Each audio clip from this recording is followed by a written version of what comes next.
Graphics in video games have undergone a monumental transformation over the decades. What started as simple pixels has evolved into immersive, photorealistic worlds that blur the line between gaming and reality. Today we're going to look at the incredible journey of video game graphics, from the pixelated classics to the cutting-edge visuals of modern gaming. Just last night, I was lost in the jungle with Pitfall Harry, surrounded by giant scorpions and man-eating crocodiles. The story of video game graphics begins in the early 1970s. Back then, graphics weren't about immersion or realism, they were about functionality. Pong, one of the earliest arcade games, exemplified this simplicity. 2 paddles and a square ball were all it took to captivate an entire generation. These bare-bone visuals were a reflection of the hardware limitations of the time, but they also set the stage for what was to come. By the late 1970s and early 1980s, arcade games like Space Invaders and Pac-Man were leading the charge. Developers began experimenting with sprite-based graphics, creating colorful and recognizable characters that became cultural icons. Pac-Man, for instance, was a yellow circle with a mouth, yet his design left a mark on gaming history. These games proved that strong visual identity could make even the simplest graphics memorable. The rise of 8-bit consoles like the Atari 2600 also pushed this even further, introducing players to games that were rudimentary by today's standards, but groundbreaking at the time. Pitfall showcased side-scrolling environments, while Asteroids brought dynamic object movement into play. Although realism was far from reach at the time, these early games laid the foundation for the gaming industry's rapid evolution.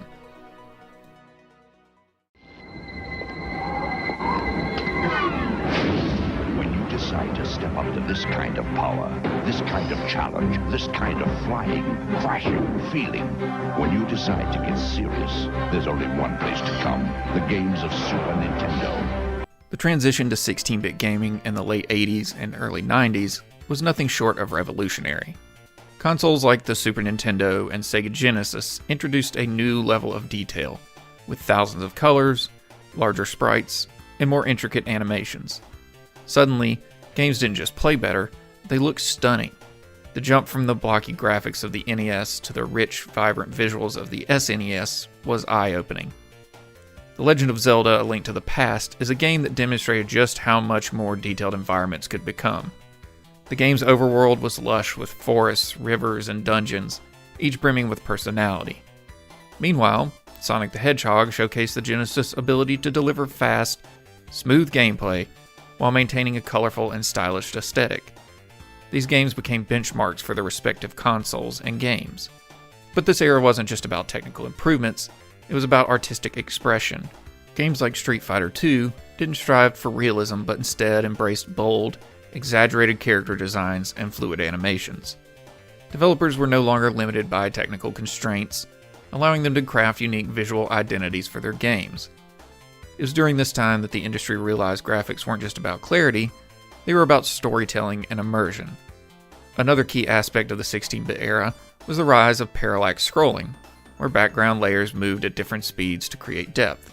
This technique gave games like Donkey Kong Country and Castlevania an almost 3D-like appearance, further enhancing the player's sense of immersion. With more powerful hardware, developers had the tools to push their creativity to new heights.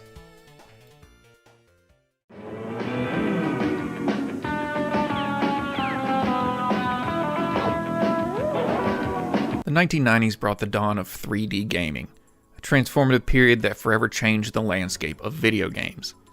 Consoles like the Nintendo 64 and PlayStation introduced players to 3-dimensional environments, breaking away from the flat, sprite-based graphics of the past. Super Mario 64 was the flagship title for this new era, offering a fully explorable 3D world. For the first time, players could move freely in any direction, creating a sense of immersion that was previously unimaginable. On the PlayStation, games like Tomb Raider took 3D gaming to cinematic heights. Lara Croft's adventures weren't just about gameplay, they were about storytelling through vast, atmospheric environments. Players navigated ancient tombs, solved intricate puzzles, and encountered polygonal enemies that, while crude by today's standards, were groundbreaking at the time. It wasn't perfect, but it was a glimpse into the future of gaming. PC gaming also made significant strides during this era, with titles like Quake and Half-Life introducing advanced lighting effects and physics-based gameplay. Quake's real-time 3D rendering was a technological marvel, while Half-Life showed how graphics could enhance narrative, creating a seamless, immersive experience. These games weren't just about visuals, they were about using technology to elevate the medium as a whole. This transition wasn't without its challenges, though. Early 3D models were often blocky and lacked texture detail, but the sense of depth and movement they offered more than made up for these shortcomings. Developers were learning as they went, experimenting with new techniques and pushing the boundaries of what was possible with the hardware at the time.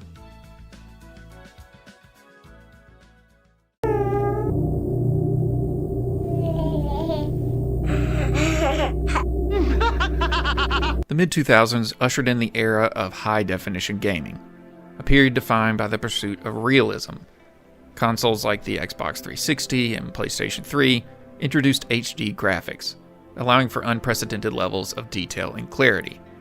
Games like Halo 3 weren't just about great gameplay, they were visual spectacles, with stunning sci-fi environments and realistic lighting effects that set a new standard for immersion. Games like Uncharted Drake's Fortune was a watershed moment for cinematic storytelling in gaming. Nathan Drake's adventures were brought to life with lifelike character models, expressive animations, and breathtaking environments. This wasn't just a game, it was an interactive action movie, and it set the bar for what players expected from modern titles. The Elder Scrolls IV Oblivion, on the other hand, took open-world gaming to new heights, offering a sprawling, detailed world filled with dynamic lighting, weather systems, and intricate character models. Players could explore forests, mountains, and cities that felt alive, making the game a true showcase for HD graphics. This era also marked the rise of advanced facial animations, making characters more expressive and believable than ever before. As developers embraced HD graphics, the industry saw a shift towards cinematic experiences. Motion capture became the norm, bringing a new level of authenticity to character performances. Games didn't just look better, they felt more immersive, bridging the gap between gaming and film. Right here. I mean, the God of War dynamic plays out in every parent-child relationship. When that clicked for me, I picked up my Leviathan axe and felt truly close to my son for the first time. Today we're living in the age of photorealism. Modern games like The Last of Us Part 2 push the boundaries of what's possible, with hyper-detailed character models, realistic environments, and lifelike animations. Developers use cutting-edge technology like ray tracing and AI upscaling to create visuals that are almost indistinguishable from reality. A game like Red Dead Redemption 2 is a masterclass in world building. From the individual blades of grass to the dynamic weather systems, every detail is meticulously crafted to immerse players in its sprawling frontier setting. This level of detail isn't just about aesthetics, it's about creating a living, breathing world that players can lose themselves in. Cyberpunk 2077 takes a different approach, offering a vibrant, neon-soaked cityscape that feels like a glimpse into the future. Despite its rocky launch, the game's visuals remain a technical marvel, showcasing the potential of next-gen hardware. Modern games aren't just about looking good, they're about using graphics to tell stories and evoke emotions. Oh, whoa, it's Tatooine! Holy shit! As we stand at the pinnacle of gaming visuals today, the question arises, where can graphics go from here? With games already teetering on the edge of photorealism, the future isn't just about looking better, it's about how graphics can enhance immersion, storytelling, and player experience in ways we haven't yet imagined. Let's look beyond realism of video game graphics and see what might be a resurgence of stylistic experimentation. As technology advances, developers could have the freedom to craft entirely new visual styles, blending the boundaries between games, art, and cinema. We've already seen glimpses of this in games like Hollow Knight and The Legend of Zelda Breath of the Wild, which prove that unique art styles can be just as impactful as photorealism. And then there's the promise of emerging hardware, such as VR and AR. These platforms demand not just great graphics, but also intuitive design that bridges the gap between the virtual and physical worlds. In VR, the fidelity of objects and environments becomes crucial for player immersion. Meanwhile, AR has the potential to bring hyper-detailed graphics into our everyday lives, overlaying digital elements onto the real world in seamless ways. So in the end, the future of graphics isn't just about sharper images or more polygons, it's about creating experiences that feel alive. As technology evolves, the possibilities are endless, and the next generation of games might just blow our minds in ways we can't even predict. What do you think the future of gaming graphics holds? From the pixelated simplicity of Pong to the lifelike worlds of today, video game graphics have transformed how we experience games. So what's your favorite era of gaming? Let me know down in the comments below. Don't forget to like, subscribe, and hit that notification bell for more videos like this. Thanks for watching, and I'll see you in the next video. I love you. Bye-bye.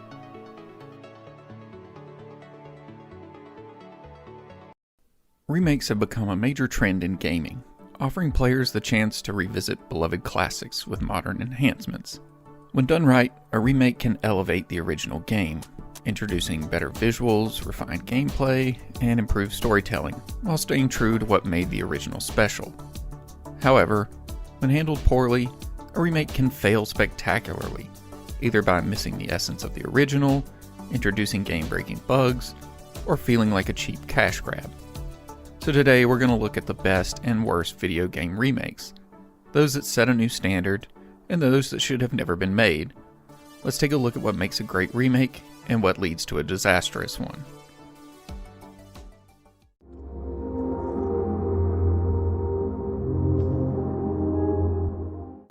Few games have had as much of an impact as Resident Evil 4, originally released in 2005. When Capcom announced a remake, fans were both excited and nervous. Could the remake capture the magic of the original while modernizing it for today's audiences? The answer was a resounding yes. Capcom took Resident Evil 4 and rebuilt it from the ground up, maintaining the core gameplay while refining everything from visuals to mechanics. The graphics were vastly improved, taking advantage of Capcom's RE engine to create stunning environments, enhanced lighting, and more detailed character models. The game also introduced modernized controls, making movement and aiming smoother while keeping the tension high. Beyond visuals, the remake expanded upon the story, fleshing out character interactions and adding more depth to side characters like Luis and Ashley. The game also included new enemy behaviors, making encounters more unpredictable and forcing players to adapt in new ways. The iconic set pieces, from the village ambush to the castle siege, were faithfully recreated but with a fresh twist, ensuring that even veterans of the original were kept on their toes. The Resident Evil 4 remake is an example of how to respect a classic while improving upon it. By keeping the spirit of the original intact while modernizing its mechanics, Capcom delivered one of the best remakes in gaming history.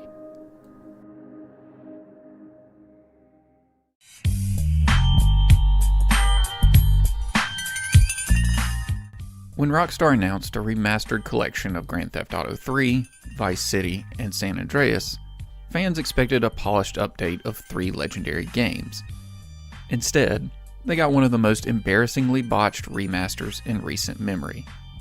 Rather than remaking the games from scratch, Rockstar outsourced development to Grove Street Games, which used AI upscaling and automation instead of carefully reconstructing assets. This led to numerous visual errors, including characters with bizarre proportions, misspelled signage, and a general loss of artistic direction. The once iconic visuals now look cheap and inconsistent. The visuals were not the only issue though. The remaster was plagued with technical issues, including frequent crashes, broken physics, and poor AI behavior. The rain effects were particularly infamous, with opaque white streaks that made it nearly impossible to see. To make matters worse, many of the original cheat codes were removed, further alienating longtime fans. Worse yet, Rockstar removed the original versions of the games from digital storefronts, forcing players to either buy the broken remasters or miss out entirely. The backlash was swift, leading to an apology from Rockstar and a promise of patches, though many of the issues still remain today. The GTA Trilogy Definitive Edition serves as a cautionary tale of what happens when a remake is rushed, handled by the wrong team, and released without proper quality control.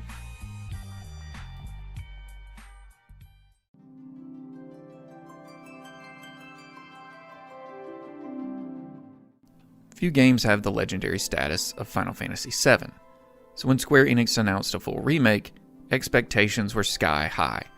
Rather than simply recreating the original in modern graphics, Square reinvented the experience, expanding the world, revamping the gameplay, and making bold narrative changes that kept even longtime fans guessing. Visually, the remake was stunning.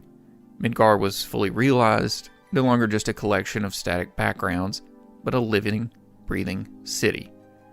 Characters were more expressive than ever, with detailed animations and voice acting that brought them to life in a way the original never could. The biggest change was the combat system. Instead of turn-based battles, Square introduced a hybrid real-time and tactical combat system, blending fast-paced action with strategic decision-making. This allowed for cinematic battles that felt both fresh and faithful to the original spirit. Beyond gameplay, the remake expanded on characters and lore, giving side characters more screen time and fleshing out aspects of the world that were previously underdeveloped. And of course, the bold changes to the narrative, particularly the inclusion of the mysterious whispers, left players debating and theorizing about what's to come in future installments. Final Fantasy VII Remake was not just a visual upgrade, it was a reimagining that breathed new life into a beloved classic.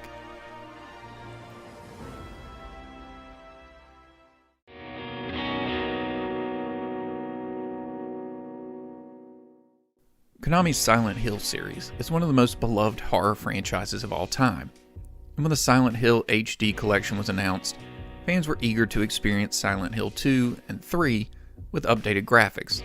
Unfortunately, the collection was a disaster. Instead of using the original source code, Konami gave the project to an external studio, which only had incomplete versions of the game's files. As a result, key assets were missing, forcing developers to recreate elements from scratch, leading to poorly remade textures, awkward animations, and broken audio. One of the most infamous changes was the voice acting. Rather than keeping the original, Konami re-recorded all the dialogue, and while Silent Hill 3 allowed players to switch back to the original voices, Silent Hill 2 did not, robbing the game of its iconic performances. To make matters worse, the fog effects were completely broken, revealing unfinished environments that were never meant to be seen. Even on a technical level, the Silent Hill HD collection was a mess, suffering from frame rate issues, audio glitches, and input lag. The collection was so poorly received that Konami eventually had to issue an apology, though they never properly fixed the issues. It remains one of the most disappointing remasters in gaming history. In the time since this disastrous collection was released, Konami gave fans the fantastic Silent Hill 2 remake. Let's hope they continue this work with a remake of Silent Hill 3.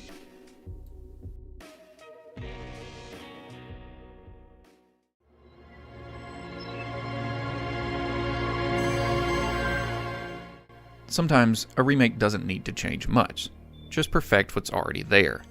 Metroid Prime Remastered is a masterclass in this philosophy, taking a beloved classic and refining it for a modern audience, without sacrificing what made the original special. Originally released on the GameCube in 2002, Metroid Prime was already a masterpiece, blending first-person exploration with atmospheric storytelling. The remaster kept the core gameplay intact, but introduced completely redone visuals, enhanced lighting, and modernized controls. Players could now freely aim with dual-stick controls, making combat and exploration feel smoother than ever. More importantly, Metroid Prime Remastered respects the original's art style and atmosphere. The game didn't feel like an unnecessary overhaul, but rather a careful restoration that ensured new players and longtime fans alike could experience Metroid Prime at its absolute best.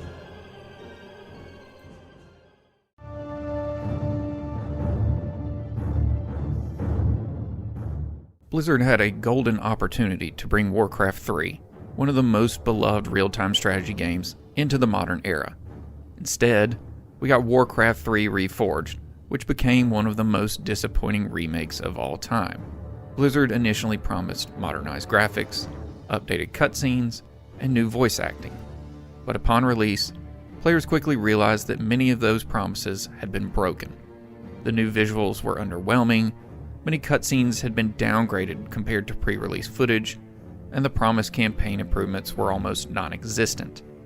Even worse, Blizzard removed the original version of the game, forcing players to use the buggy and inferior remake instead.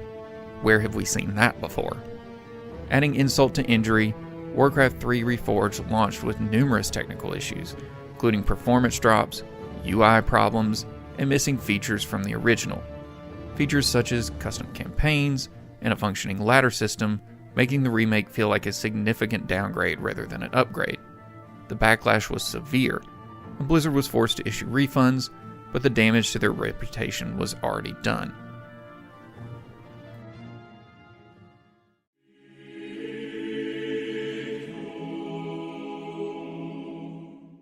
The Souls franchise has grown into one of the most influential gaming series of the past decade, and it all started with Demon's Souls on the PlayStation 3. When Bluepoint Games was tasked with remaking this cult classic, expectations were high, and they delivered in spectacular fashion. Rather than changing the core experience, Bluepoint faithfully recreated the original while enhancing the game with breathtaking visuals, improved animations, and new quality of life features. The environments had never looked better, with next-gen lighting and detailed textures that brought the eerie, atmospheric world to life. The remake also featured re-recorded soundtracks and updated sound effects, adding more depth to an already immersive experience. While purists worried that the game might lose its unique charm, Bluepoint ensured that gameplay remained authentic, keeping enemy behavior and level design nearly identical to the original. The Demon's Souls remake is a prime example of how a studio can update a game for modern audiences while respecting its legacy.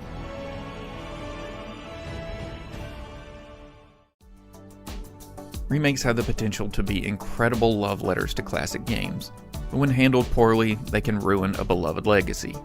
Which video game remake do you think is the best or the worst? Let me know down in the comments.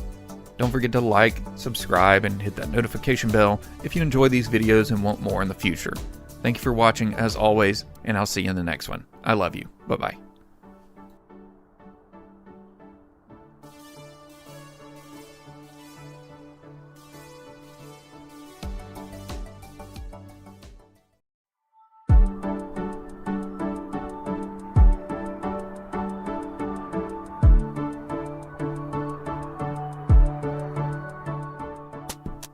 Video game difficulty has undergone dramatic shifts since the industry's inception, shaped by technological advancements, changing player expectations, and evolving design philosophies. What once began as an industry defined by brutal arcade challenges has now grown into a vast landscape of varied difficulty options, accessibility features, and intricate balance between challenge and engagement. To understand how difficulty has evolved in gaming, we must explore its origins, its transformation over the decades, and how modern game design approaches the concept of challenge today. Difficulty in games is not just about how hard or easy a game is to complete, it's about engagement, pacing, and player satisfaction. The way difficulty is implemented can influence a player's emotional response, immersion, and even the overall cultural reception of a game. Games that are too difficult risk alienating players, while those that are too easy may feel unsatisfying or unmemorable. Striking the perfect balance has always been a challenge for developers, and as gaming technology and player demographics have evolved, so too have the philosophy behind difficulty.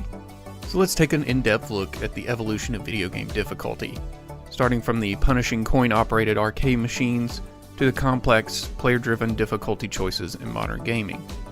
We'll look at how the industry shifted from mandatory high difficulty to more player-friendly mechanics, and how different genres have adapted to changing expectations over time. The earliest days of gaming were defined by arcade machines, where difficulty was not just a design choice, it was a financial strategy. These machines were designed to be challenging enough that players would have to keep inserting quarters to continue, maximizing revenue for arcade owners. Games like Donkey Kong, Pac-Man, and Ghosts and Goblins were infamous for their steep learning curves and relentless difficulty spikes. In these games, there was little room for error. Most had limited lives, no continues, and increasingly fast or erratic enemy behaviors designed to overwhelm players. This high difficulty encouraged memorization, pattern recognition, and lightning-fast reflexes. While frustrating for some, it cultivated a dedicated player base that sought mastery, leading to the rise of arcade legends who could complete games on a single credit. Beyond monetization, arcade difficulty also contributed to the communal gaming experience. Players gathered around cabinets to watch high-level play, learn strategies, and challenge each other's high scores. The difficulty was a core part of the social aspect of gaming, creating an environment where perseverance and skill were rewarded. Arcade gaming culture flourished as people competed for leaderboard dominance, and as new titles were released, developers continued to push the boundaries of challenge to keep players engaged. Despite its popularity, arcade difficulty also had its downsides. Many players were discouraged by the steep challenge, leading to a more niche audience of hardcore gamers. Additionally, some developers began to incorporate cheap deaths or unfair mechanics to extract more money from players, creating a frustrating rather than rewarding experience. As home gaming consoles began to rise in popularity, the gaming industry had to adapt to a different model of difficulty, one that focused on longevity and fairness rather than quarter-draining mechanics. With the rise of home consoles in the 1980s and 90s, video game difficulty underwent a significant transformation. Unlike arcade machines where difficulty was meant to keep players spending money, console games needed to provide an experience that justified a single purchase. This led to new approaches in balancing challenge and enjoyment, prioritizing engagement over financial gain. Many early console games retained arcade-like difficulty, often due to technical limitations. The term Nintendo Hard emerged due to the notorious challenge of games like Mega Man, Ninja Gaiden, and Castlevania, which demanded precision and patience. These games often featured complex level designs, limited save points, and high enemy difficulty, requiring players to master mechanics over time. However, these games also introduce elements such as passwords, save systems, and extra lives, allowing players to make gradual progress rather than restarting from scratch. As consoles advanced, developers began experimenting with different approaches to difficulty. The introduction of RPG elements, such as character progression and experience points, gave players more agency over their difficulty experience. Games like Final Fantasy and The Legend of Zelda allowed players to grind for experience or collect items that made challenges easier, creating a more player-driven difficulty curve. By the late 90s and early 2000s, developers began implementing difficulty settings, giving players more control over their experience. Games like Doom, Halo allow players to select difficulty modes or encounter optional challenges, accommodating a wider range of skill levels. This shift marked the beginning of a more player-friendly approach to difficulty, making gaming accessible to both casual and hardcore players alike. As developers continued to experiment with mechanics, difficulty became a more nuanced concept rather than a simple binary of easy or hard. Gaming today has seen a significant shift towards accessibility and difficulty customization. Developers recognize that not all players want the same level of challenge, and games often feature multiple difficulty options, dynamic scaling, and accessibility settings that let players tailor their experience. Games like Dark Souls and Sekiro Shadows Die Twice have reignited interest in high difficulty, but they offer depth, fairness, and clear progression paths that encourage learning rather than frustration. These games rely on precise combat mechanics and pattern recognition, rewarding perseverance and skill rather than artificial difficulty spikes. At the same time, the Soulsborne genre has sparked debates about whether all games should offer an easy mode, highlighting the ongoing evolution of accessibility in gaming. Meanwhile, many modern titles such as Celeste or The Last of Us Part 2 integrate assist modes, adjustable mechanics, and accessibility features like aim assist and simplified controls to accommodate all types of players.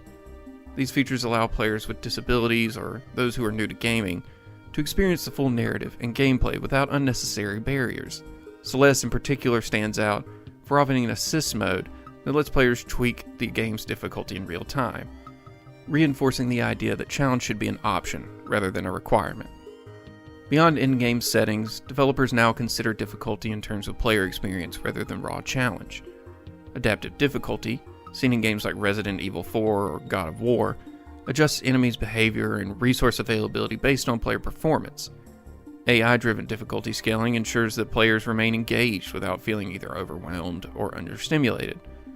As the industry continues to evolve, future games will likely lean even further into personalized difficulty experiences, ensuring that all players can enjoy gaming at their own pace. The evolution of difficulty in video games is a testament to the industry's ability to adapt to changing audiences, technologies, and design philosophies. From the quarter-munching brutality of arcades to the customizable, player-driven experiences of today, difficulty has always played a crucial role in shaping how we interact with games.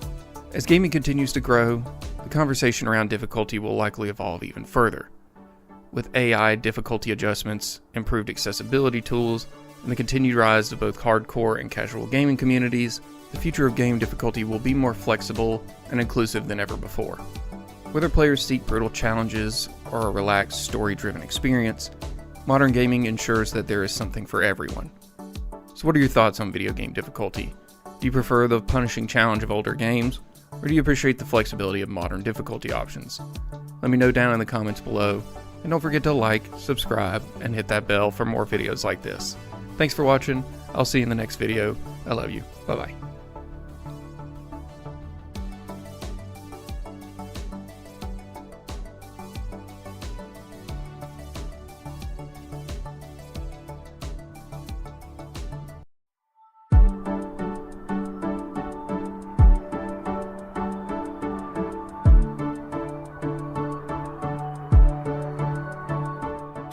Remember cheat codes? They used to be a big part of gaming. From secret button combinations to hidden developer tools, cheat codes have given players godlike abilities, hilarious modifiers, and sometimes even glimpses into a game's deepest secrets.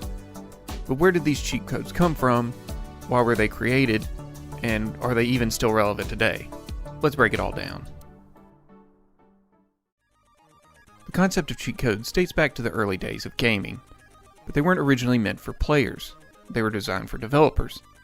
These game developers needed ways to quickly test their games without playing through them normally. This led to the creation of debug codes, secret inputs that let developers skip levels, unlock features, or become invincible. One of the most famous cheat codes of all time, the Konami code, up, down, left, right, B, A, start, was originally created by a Konami developer, Kazuhisa Hashimoto, who found his own game, Gradius, too difficult to test.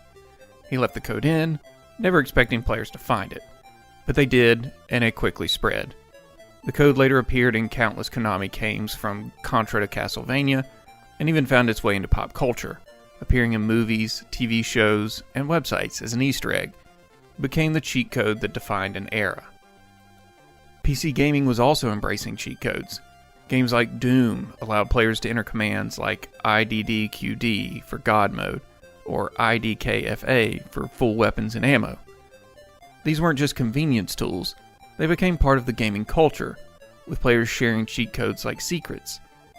Unlike console cheat codes though, PC cheats often took the form of command inputs or modification files, making them even more flexible. As the gaming industry evolved, cheat codes weren't just hidden developer tools anymore. They became a selling point, a way to add fun, challenge, or even chaos to a game. The 90s and early 2000s were the golden age of cheat codes, with entire magazines, peripherals, and communities dedicated to discovering and sharing them. Cheat codes in gaming were exploding. Games like Mortal Kombat had secret input codes for fatalities, NBA Jam had Big Head mode, and 007 GoldenEye on the N64 had codes for infinite ammo, invincibility, and even paintball mode. Rockstar Games took cheat codes to the next level with their Grand Theft Auto series. Entering specific button combinations could give players weapons, change the weather, or even make cars fly. These weren't just minor tweaks, they completely changed how people played the game. This was also the era of gaming magazines. Publications like GamePro and Electronic Gaming Monthly had entire sections dedicated to cheat codes. If you wanted infinite lives in Contra, or all characters in Tekken, you had to either discover them or look them up in a magazine. Gaming magazines were the primary way players learned about new cheat codes before the internet was widely available. Some magazines even included special strategy guides, with extensive lists of cheats and Easter eggs, and making them a must-have for dedicated gamers. And let's not forget external cheat devices like the Game Shark and Action Replay. These peripherals let players manipulate game data, unlocking things developers never intended. Want to walk through walls? Done. Need infinite ammo or energy or items? Easy. These tools push cheat codes to a new level. Unlike traditional cheat codes, which were programmed into the game, these devices worked by modifying the game's memory in real time. This allowed players to access unfinished content, modify character stats, and even create their own custom cheats. The popularity of these devices led to the rise of online cheat code databases, where players could share and discover new codes for their favorite games. With the rise of the internet, cheat codes became easier to share. Websites like GameFAQs and CheatCC became go-to destinations for players looking to unlock every secret a game had to offer. This digital age of cheat sharing helped keep the culture alive, even as games became more complex. Cheat codes were no longer something you had to discover on your own. They became a communal experience, shared among gamers worldwide. It's impossible to overstate just how exciting this era of cheat codes was. For many gamers, these weren't just secret tricks, they were game-changing experiences that almost felt magical. Imagine booting up Super Mario Bros. 3 and giving yourself infinite Hammer Brothers suits, something that felt almost too good to be true. Or maybe you used a Game Shark to start Pokemon Silver with a full Pokedex of every Pokemon. It wasn't just about making the game easier, it was about bending the rules in a way that made the experience even more fun and personal. Maybe you were that kid flipping through gaming magazines in the store, scrambling to write down cheat codes on paper you brought from home. But as time went on, things began to change. The rise of online gaming, microtransactions, and evolving game design slowly pushed cheat codes into the background, leading us into a new era.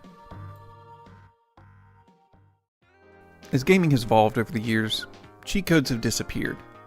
With the rise of online multiplayer games, developers became wary of cheats being used unfairly against other players.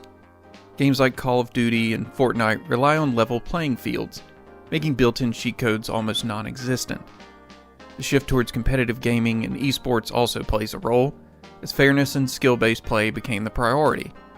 Many games implemented anti-cheat software to detect and prevent cheating, reinforcing the decline of traditional cheat codes. Another factor? Microtransactions. Instead of unlocking powerful weapons or infinite resources with a simple code, many games now offer those advantages through paid transactions. What was once a fun secret is now part of a business model. Publishers realized that players were willing to pay for advantages, leading to in-game purchases that serve the same purpose cheat codes once did. This has led to controversy, as many gamers feel that what was once a free feature has been monetized. The pay-to-win model in some games has replaced the joy of discovering and using cheats with financial transactions. Though cheat codes have largely faded from mainstream gaming, they still live on in modding communities and retro gaming. Emulators and fan-made patches often restore classic cheat codes, keeping the spirit of gaming's most famous secrets alive. So while the gaming landscape may have changed, the ingenuity and curiosity that fuels cheat codes still thrive in different forms. Despite their decline in AAA games, cheat codes still have a place in modern gaming. Some indie developers include them as throwbacks, and games like the LEGO series still use classic-style cheats for fun enhancements. Even the big-budget games occasionally sneak in cheat codes, like the Big Head Easter egg mode. Developers who grew up using cheat codes themselves sometimes add them as nostalgic nods, ensuring that some secrets remain for dedicated players to find. And of course, there's modding. Games like Skyrim and Grand Theft Auto V have massive modding communities that create and share their own cheat codes in the form of mods, keeping the tradition of altering games alive in new ways. Mods allow players to spawn unlimited resources, change character models, or even introduce entirely new mechanics. Unlike traditional cheat codes, modding gives players deeper control over their gaming experience, allowing them to rewrite the rules as they see fit. So cheat codes may not be as common as they once were, but their legacy remains. Whether it's a nostalgic nod to the past or new ways to bend the rules, cheat codes will always be a part of gaming culture. They represent the sense of fun, discovery, and rebellion that gaming has always embraced. Thanks for looking back at cheat codes with me. I have many fond memories of using them, and I hope you share your cheat code memories with me down below. Did you ever use the original Konami code? Did you use a Game Genie to completely alter a game? I'd love to hear from you, and while you're there, don't forget to like, subscribe, and hit the bell for more videos like this. Thanks for watching, I'll see you in the next video. I love you, bye-bye.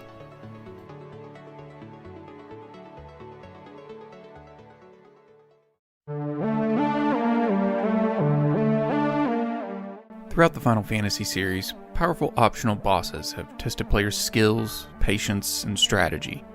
These super bosses often go beyond the main game's difficulty, demanding mastery of combat mechanics, deep preparation, and sometimes a bit of luck. From early classics to modern entries, these foes have left their mark as some of the toughest RPG encounters ever. Today we're going to look at some of those infamous Final Fantasy super bosses and explore their battles, how to prepare for them, and maybe a fun fact or two along the way. I hope you enjoy, and let me know down below what your favorite super boss is from the Final Fantasy series, or any super boss from any game really.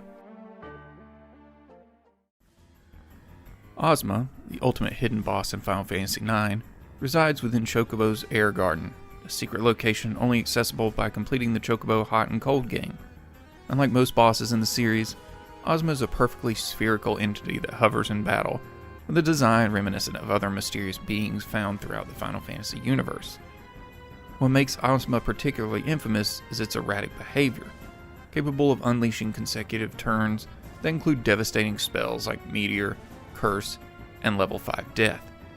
Due to the unpredictable nature of its attack order, players can often be wiped out before they even have a chance to act.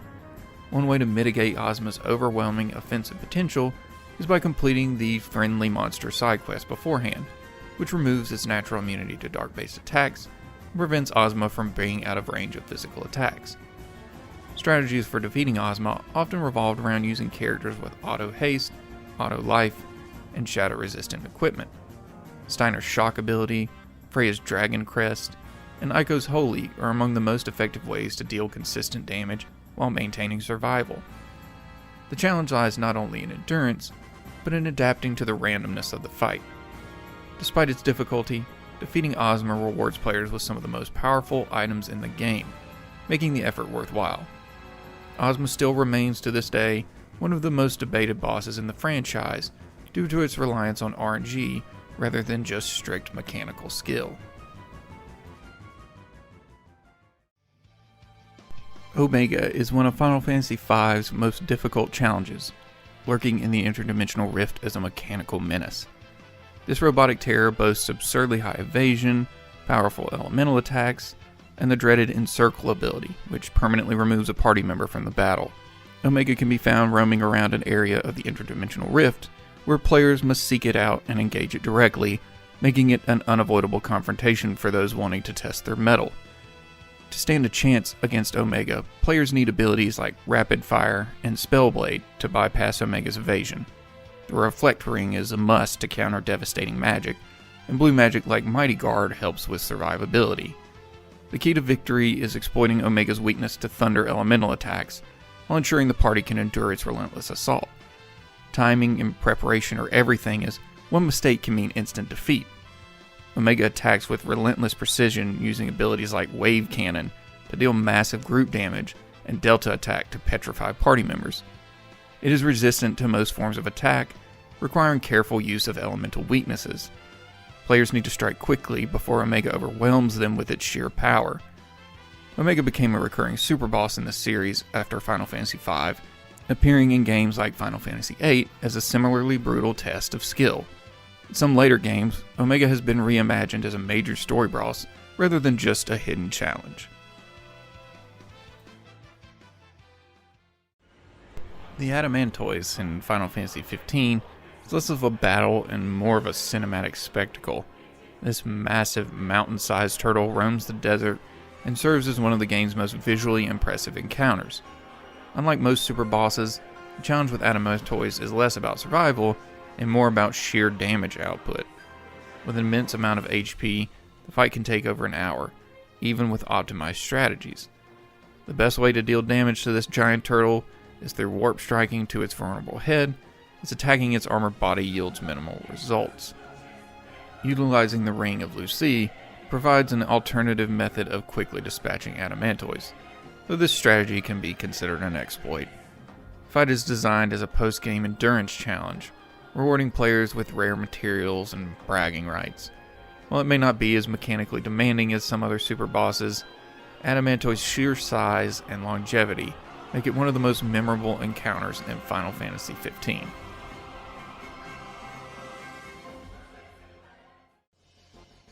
Emerald and Ruby Weapon are probably the most famous super bosses coming from Final Fantasy VII, standing as ultimate challenges, each requiring distinct strategies to overcome.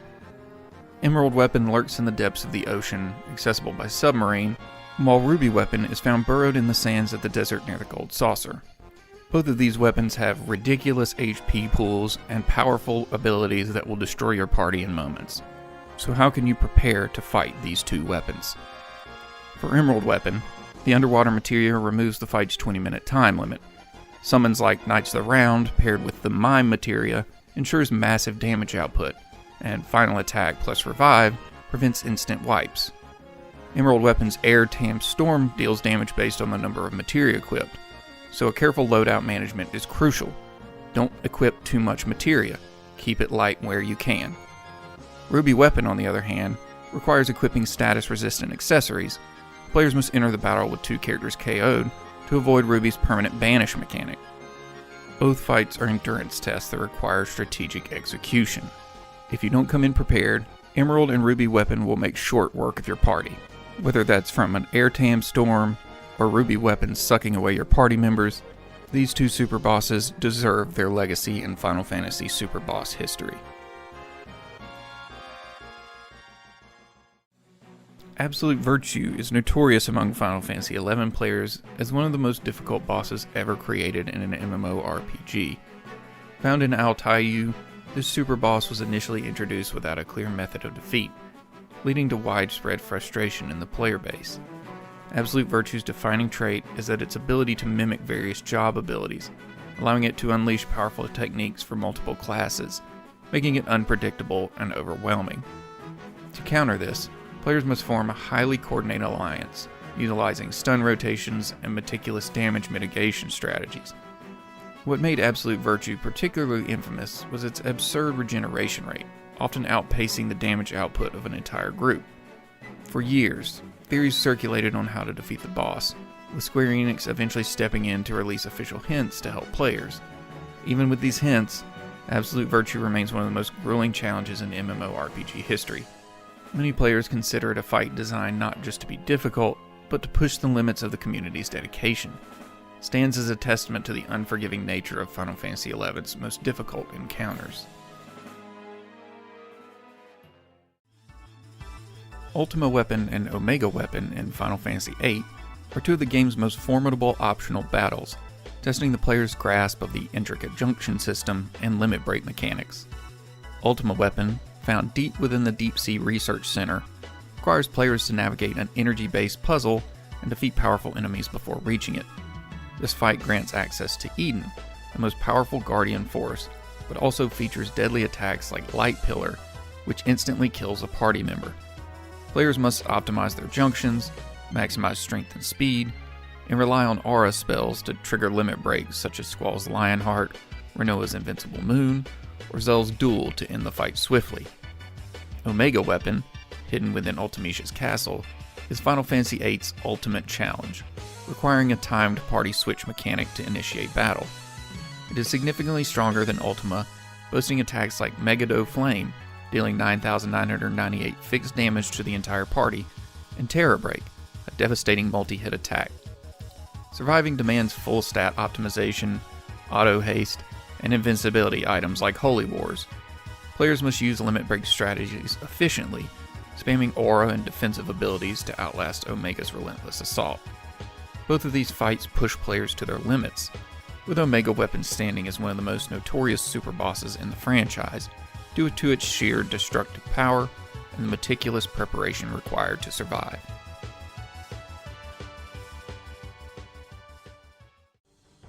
Penance is the most powerful optional boss in Final Fantasy X, appearing only after all Dark Aeons have been defeated.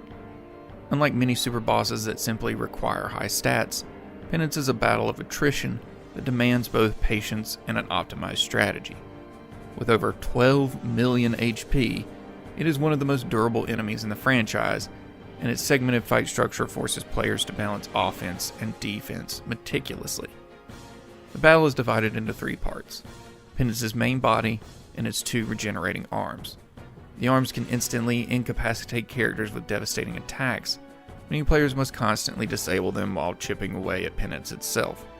Auto Haste, Auto Phoenix, and Ribbon-equipped armor are crucial for maintaining survivability, throughout the prolonged encounter.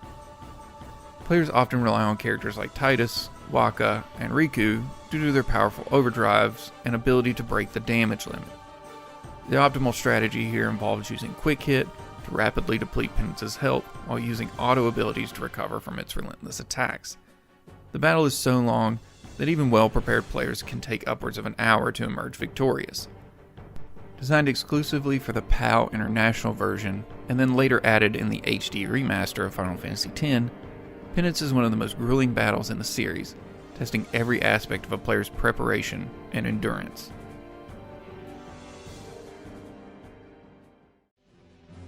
Vercingetorix is Final Fantasy XIII's most challenging super boss, found in the Arclight Steep as the final mission of the Seath Stone side quests.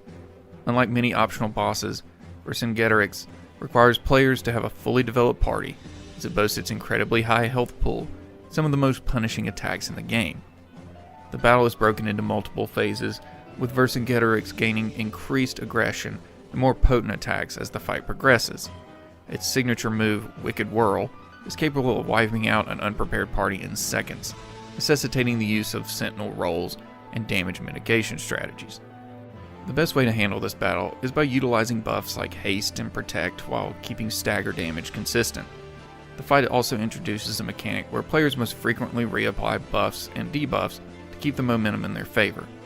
Defeating Vercingetorix rewards players with some of the best components for weapon upgrades, making it a must-defeat enemy for completionists. As the final challenge in the Seastone missions, this fight is considered one of the most rewarding and difficult tests of the Crystarium battle system.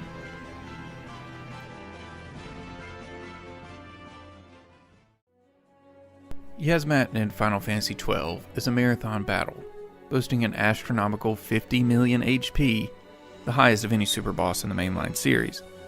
Yasmat is only available after completing every other hunt in the game, cementing it as the ultimate challenge for dedicated players. The fight itself is not just long, but punishing, as Yasmat's attacks become increasingly deadly as its HP diminishes.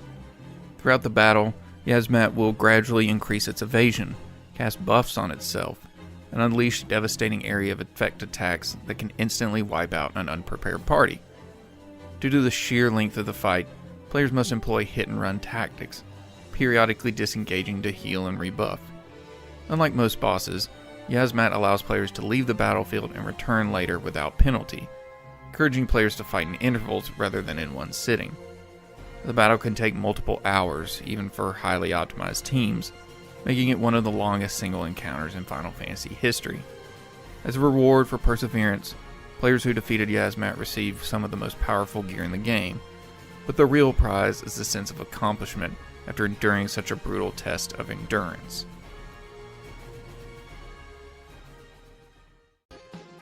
These super bosses stand as some of the toughest challenges in Final Fantasy, demanding expert-level preparation and battle execution. Whether it's the endurance marathon against Yasmat or the punishing randomness of Ozma, these foes offer some of the most memorable fights in RPG history. Each battle is a test of patience, strategy, and mastery of the game's mechanics. Have you faced any of these super bosses before, and did you come out victorious? Let me know down in the comments which gave you the hardest time. Thanks as always for taking the time to watch the video, I really appreciate it. Don't forget to like, subscribe, and hit that bell if you like more videos like this, and I'll see you in the next one. Thanks for watching, I love you, bye bye.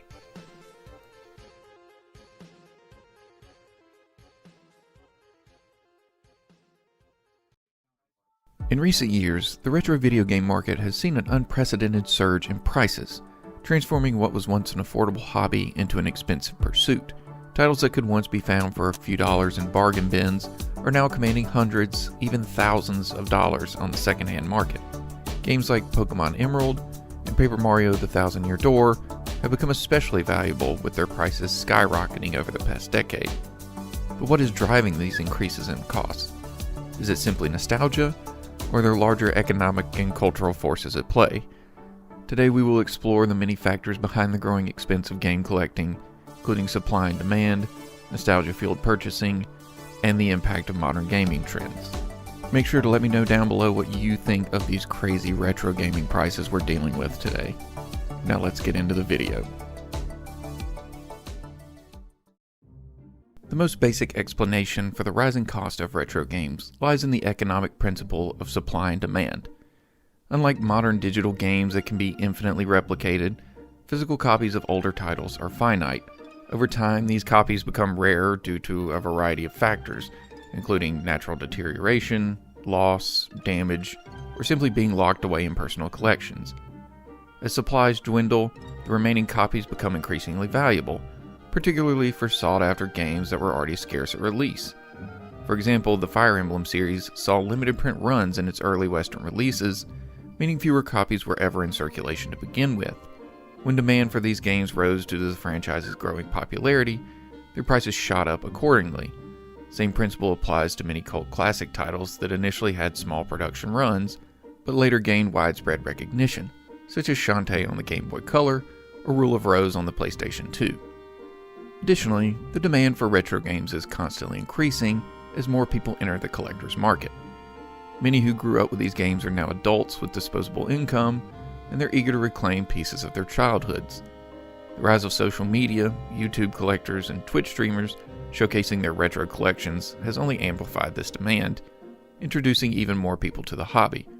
Influencers like Metal Jesus Rocks and The Gaming Historian have popularized the idea of collecting rare and obscure titles, which in turn has led to increased competition for these games. This trend is particularly evident with franchises that continue to hold cultural relevance, such as The Legend of Zelda and Final Fantasy, whose older entries remain in high demand due to the ongoing popularity of the newer installments. Another contributing factor to rising prices is a growing trend of speculative buying. Some individuals and investment groups now treat retro games as assets, purchasing them with the expectation that their value will continue to appreciate over time. This artificially inflates the market, as people who have no intention of playing the games enter the scene purely for financial gain.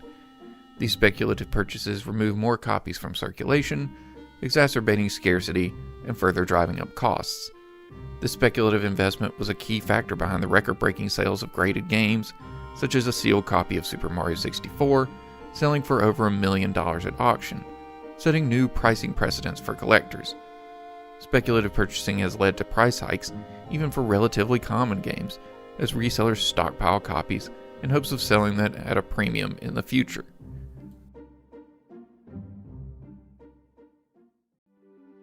One of the biggest drivers behind the rising prices of retro games is nostalgia. Many collectors today are adults who grew up in the 80s, 90s, and early 2000s. These were eras that saw the explosion of home consoles like the NES, Super Nintendo, PlayStation, and GameCube. Now that these individuals have disposable income, they want to relive their childhood memories by acquiring the games they once played, or in some cases, the ones they missed out on. This demand has caused prices to spike dramatically, particularly for games that are considered nostalgic classics, such as Pokemon, Mario Kart, and The Legend of Zelda: Ocarina of Time. Limited edition versions of these games, such as The Legend of Zelda Collector's Edition for the GameCube, have become particularly valuable due to their exclusivity and nostalgic appeal. However, nostalgia-driven collecting isn't just limited to those who grew up with these games. Younger gamers, who may not have been around when these titles were originally released, are discovering them through online content, emulation, and word of mouth. The reputation of certain games as must-play classics has created new waves of interest in older titles, keeping their high demand. Titles like Earthbound, which was a commercial failure upon release, has since become a cult classic, with its price reflecting its legendary status. Nostalgia also plays into the psychology of collecting itself. Many people view retro games as tangible pieces of their past, linking them to cherished memories of childhood. The desire to physically own a part of that history leads collectors to seek out not just the games, but complete in-box versions with original packaging and manuals. The more complete and well-preserved a copy is, the higher its value. This has contributed to the rise in premium pricing for CIB or complete in-box games, as well as the increasing interest in sealed, untouched copies. For example, Chrono Trigger on the Super Nintendo, a game that was widely available in the 90s, can now sell for over $1,000 in pristine factory-sealed condition. Are you willing to pay these kind of prices for nostalgia? Game grading has become one of the most influential and controversial factors in the retro game collecting market.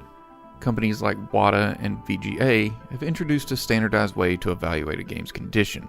assigning it a grade based on elements such as packaging integrity, manual and insert presence, and whether the game remains factory sealed.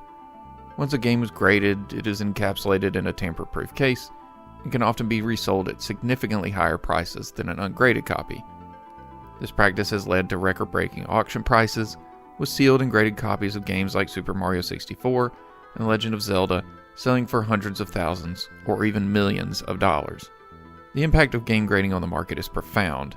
A game that might be worth $50 in loose condition could see its price increase to thousands if it receives a high-grade seal of approval. Collectors who seek out pristine, high-grade copies for their collections contribute to this inflation, but the problem is exacerbated by investors and speculators who treat graded games as financial assets rather than entertainment collectibles.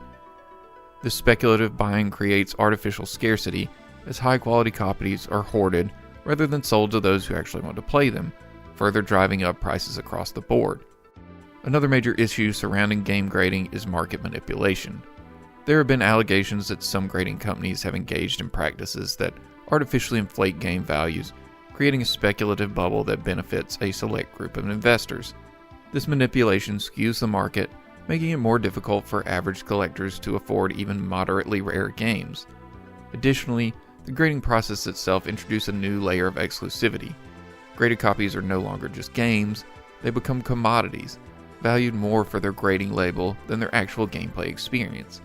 As a result, the divide between casual collectors and high-end investors continues to widen, making it harder for everyday gamers to participate in the retro collecting hobby. Despite its controversies, game grading is here to stay. It provides benefits such as authenticity verification, which helps prevent counterfeit copies from entering the market, and it offers long-term preservation for highly sought-after titles. However, its influence on pricing cannot be ignored. As more games become graded and auctioned at record-breaking values, the retro gaming market will likely continue to experience price inflation, reinforcing the growing divide between collectors who play for nostalgia and those who collect for profit.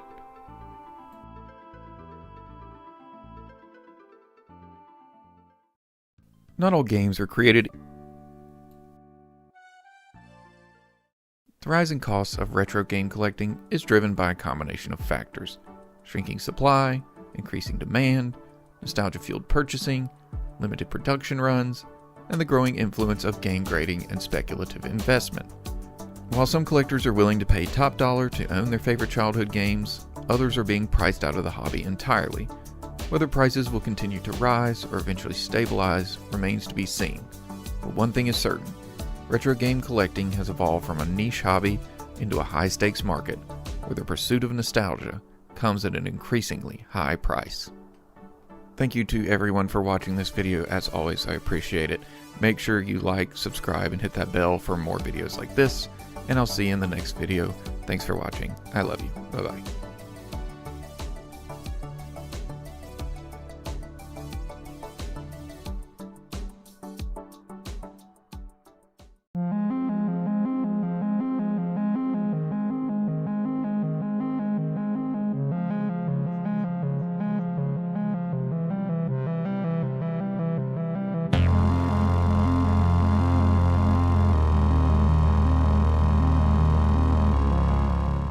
Horror games have come a long way since their inception, evolving from simple text-based adventures to immersive, photorealistic nightmares.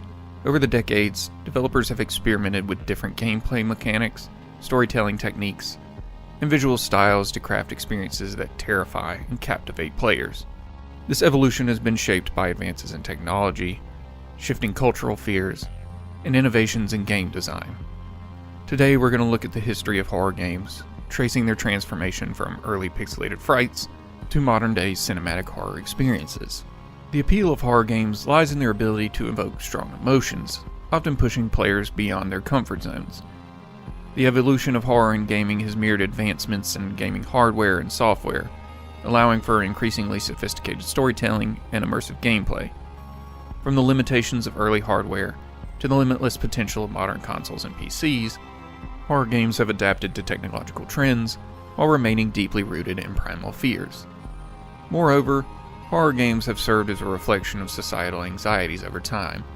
From supernatural folklore to fears of technological dystopia, the genre has continuously reinvented itself to stay relevant to contemporary audiences.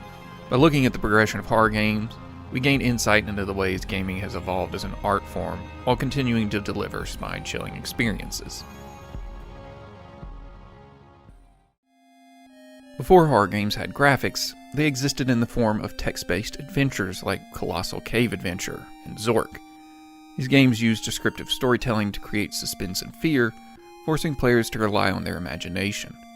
As technology improved, the horror genre began to take shape with early graphical experiences like Haunted House on the Atari 2600, which introduced rudimentary visuals and atmospheric tension. In the 1980s, games like Sweet Home on the Famicom laid the foundation for the survival horror genre. Sweet Home, based on a Japanese horror film, incorporated an eerie atmosphere, limited resources, and puzzle-solving mechanics, elements that would later influence games like Resident Evil. While these early horror games were constrained by hardware limitations, they established fundamental ideas that would define the genre for years to come. Another significant early horror game was The Uninvited, a point-and-click adventure that immersed players in an abandoned mansion filled with supernatural threats. The game demonstrated how text-based narratives could be enhanced with simple visual and audio cues, setting the stage for more interactive horror experiences. Despite their technical limitations, these pioneering horror titles proved that fear could in fact be conveyed effectively through minimal design and storytelling. In the 1990s, we saw the birth of survival horror as we know it, with games like Alone in the Dark being a significant milestone. This game featured 3D character models over pre-rendered backgrounds, pioneered fixed camera angles and tank controls, creating a strange sense of helplessness. Players explored a mansion filled with Lovecraftian horrors, emphasizing limited combat and resource management, two key elements of survival horror. Then came Resident Evil, a game that cemented the genre's identity. Set in the infamous Spencer Mansion, Resident Evil combined cinematic storytelling, inventory management, and fear-inducing enemy encounters to create an unforgettable experience. This franchise success led to games like Silent Hill, which took a more psychological approach, featuring fog-covered streets, unsettling sound design, and deeply disturbing narratives. These games introduced horror elements that preyed on the player's mind, pushing horror storytelling to new heights. The late 90s saw an expansion of horror going into the mainstream. Titles like Dino Crisis applied survival horror mechanics to new settings, proving that horror didn't need to be limited to supernatural threats or big mansions. Meanwhile, the industry began experimenting with blending horror elements into action and adventure titles. This paved the way for future hybrid horror experiences. This groundwork was laid in the decade set the standard for what horror games could achieve in terms of narrative depth and player immersion. As gaming technology advanced, horror games became more immersive and atmospheric. The early 2000s saw a rise in psychological horror, with titles like Fatal Frame, which replaced traditional combat with a camera-based mechanic that forced players to confront ghosts head-on. The sequel to Silent Hill, Silent Hill 2, took horror storytelling to a new level, exploring themes of guilt, loss, and psychological trauma. During this period, horror games also became more cinematic, with improved graphics and voice acting. Eternal Darkness, Sanity's Requiem, introduced sanity effects that blurred the line between player perception and reality, such as fake game crashes and distorted visuals. Meanwhile, Resident Evil 4 reinvented the franchise, replacing slow-paced survival horror with action-oriented gameplay while maintaining an unsettling atmosphere. This shift would influence many future horror titles and lead to a growing debate over action versus horror in gaming. Titles like Fear and Condemned Criminal Origins combined horror elements with first-person shooter mechanics, showing that horror could thrive outside the traditional survival horror format. So what's next for horror video games? As technology advances, horror games are poised to become even more immersive and terrifying. The rise of AI-driven enemy behavior means that horror experiences can adapt in real time, making encounters unpredictable. Photorealistic graphics powered by Unreal Engine 5 will make environments more lifelike, while VR advancements will blur the line between games and reality. Procedural generation could lead to horror games that never play the same way twice, ensuring endless fear. Developers are also exploring new ways to tell horror stories, integrating real-world events and social horror themes to create truly unsettling experiences. As long as players continue to seek out fear-inducing thrills, horror games will continue to evolve, finding new ways to terrify and captivate audiences. Another exciting frontier for horror games is the integration of biometric feedback. Future horror titles could potentially adjust difficulty or intensity based on a player's heart rate, breathing, or other physiological responses. This level of personalization could make horror games more terrifyingly tailored to an individual player, ensuring an experience that is both dynamic and deeply immersive. The potential for innovation in the horror genre is vast. The next decade is sure to bring new nightmares to life. The journey of horror games has been one of constant innovation and reinvention. From the text-based beginnings to the cinematic nightmares of today, the genre has proven its staying power. Whether it's psychological horror, survival horror, or action-infused terror, horror games will always have a place in gaming history. So what do you enjoy most about the horror genre of video games? Let me know down below. Make sure to like, subscribe, and click that bell in case you want more videos like this one, and I'll see you in the next one. I love you. Bye-bye.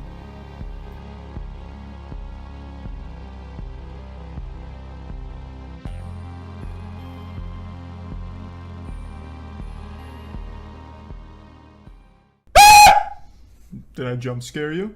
Yeah, I bet I did. You coward. You make me sick. Your weakness is pathetic. Ever boot up a classic game and find it just as fun as you remember, or maybe discover an old title and wonder how you ever enjoyed it? Some vintage games hold up beautifully, while others show every wrinkle of their age. Today we're going to look at why some old video games still feel great today, while others feel outdated. We'll look at how gameplay design, graphics and art style, technology and controls, and cultural impact and nostalgia each play a role. Along the way, we'll look at timeless gems against games that haven't aged so gracefully.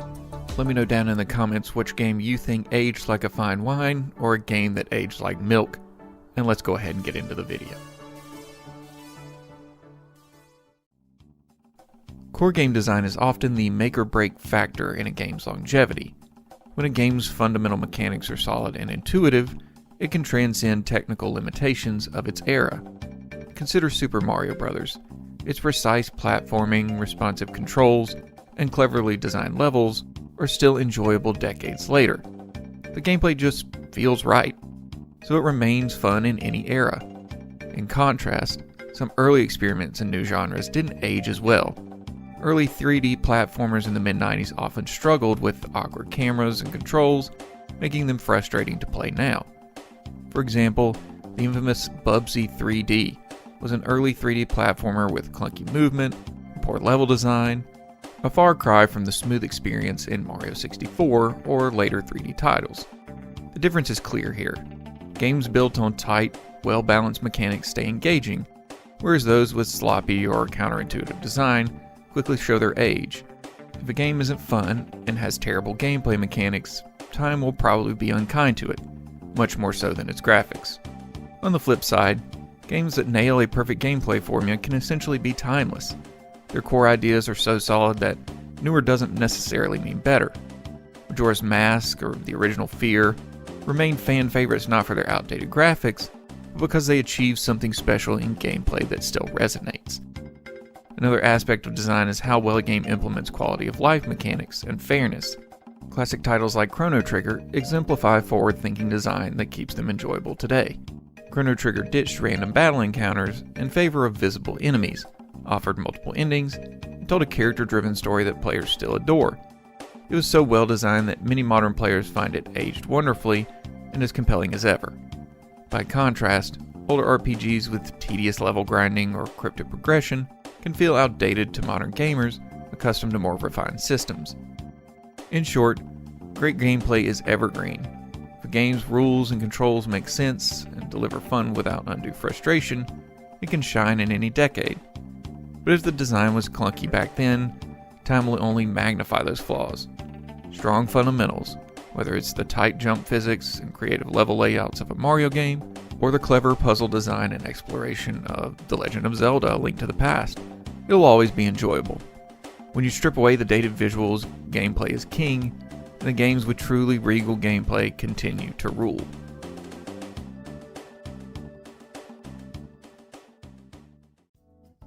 They say graphics don't make a game, but do graphics mean more than technical prowess when it comes to how a game ages? Many retro games prove that art style can be timeless.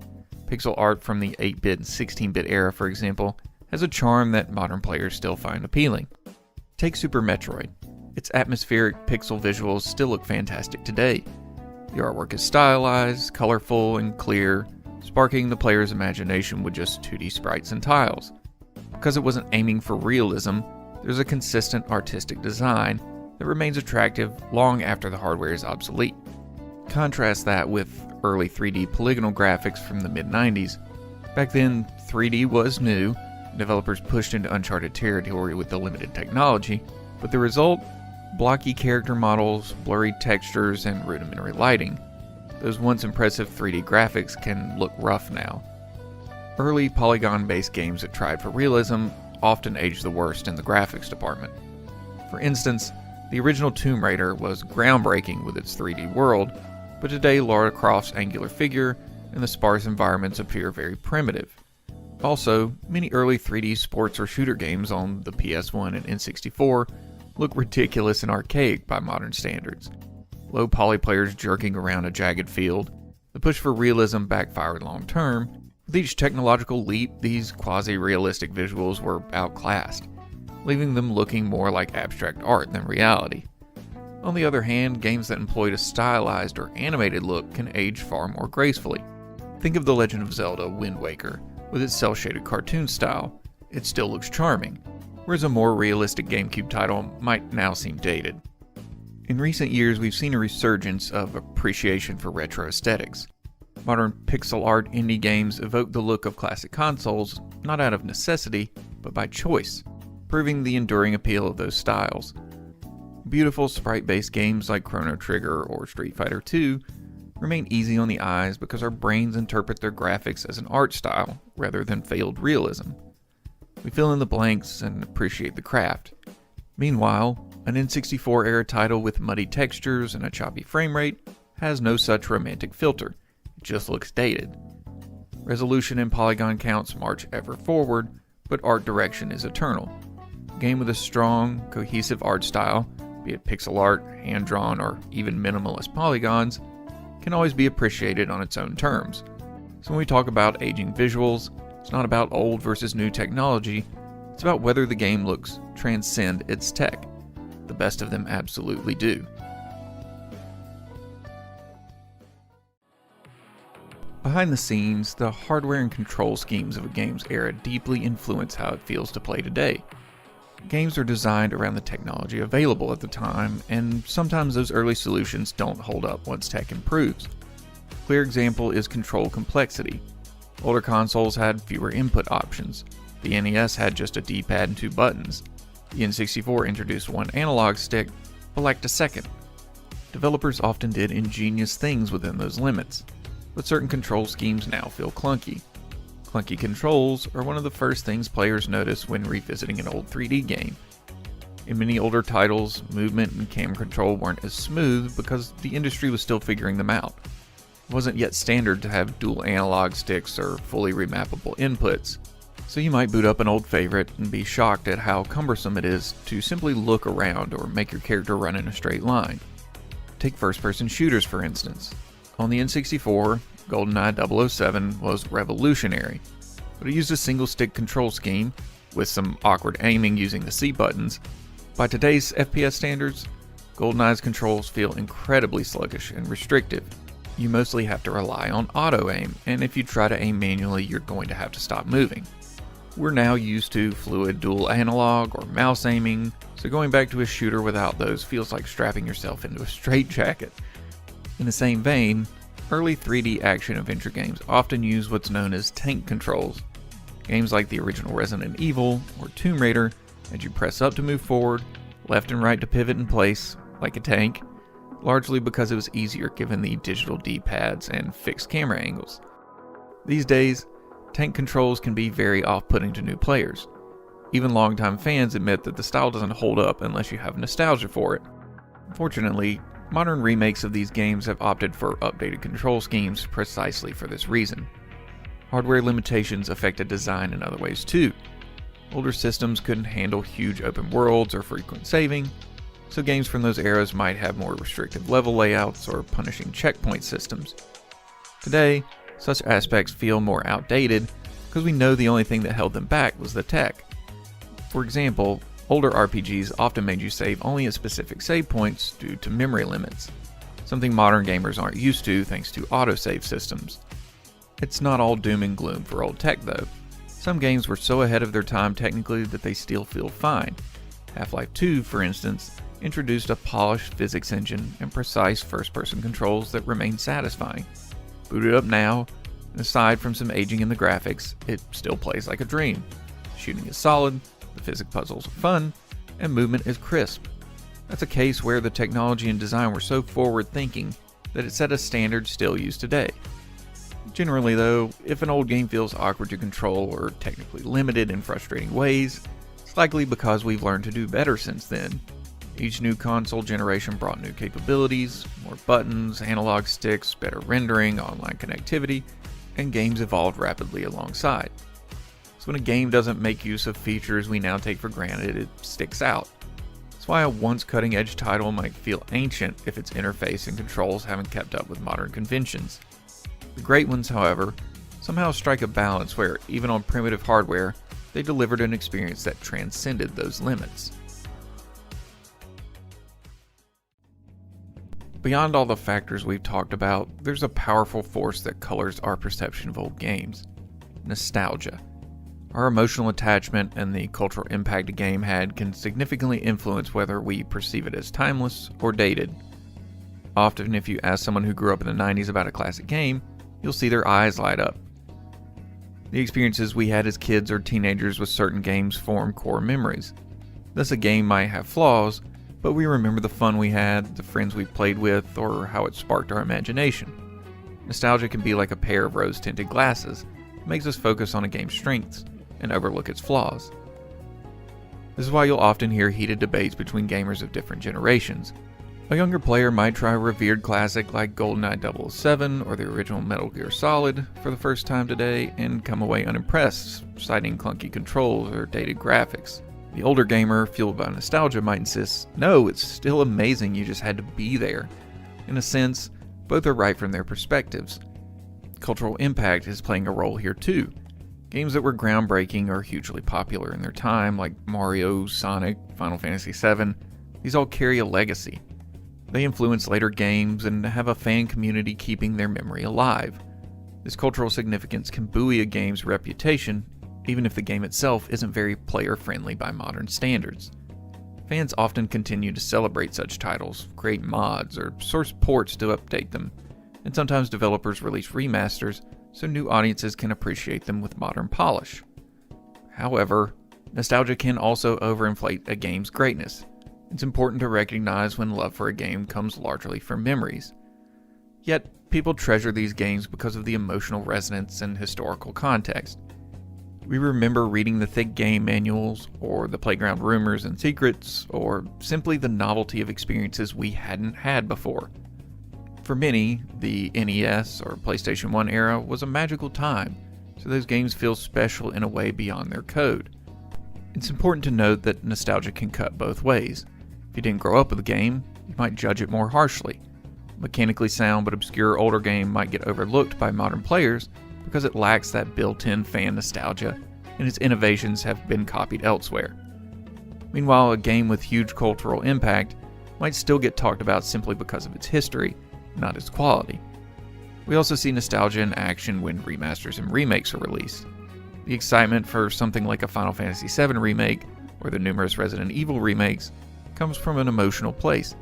People wanted to relive a beloved experience in a new way.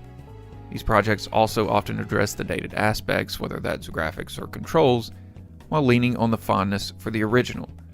It's a testament to how strong the idea of a game can be, even if the original execution has aged. So, our perceptions of an old game can be hugely swayed by personal and collective nostalgia. A game that was culturally significant will be remembered and often forgiven for its age-related faults, whereas a game that might technically be just as good but lacked impact could be forgotten. We should cherish our nostalgia. Those memories are a big part of why we love games, but also acknowledge it when evaluating if a game truly holds up. Sometimes, revisiting a classic with fresh eyes can reveal how well it actually stands on its own.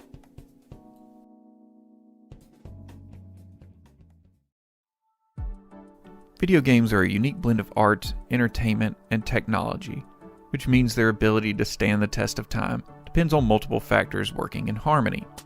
We've seen that timeless gameplay design is a foundation. If a game is genuinely fun and well designed, it can overcome a lot. Add to that a strong or stylish visual representation that doesn't bank purely on realism, and you give the game lasting aesthetic appeal.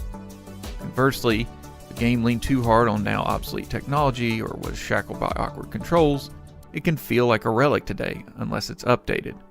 And of course, how we remember the game plays a huge role. A beloved classic with a passionate fan base can achieve a kind of immortality, living on through nostalgia and cultural reverence, whereas a forgettable title just fades away.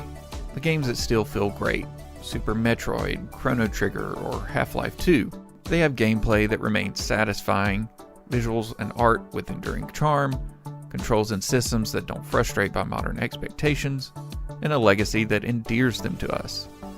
On the other hand, games that age poorly usually trip up in one or more of those areas.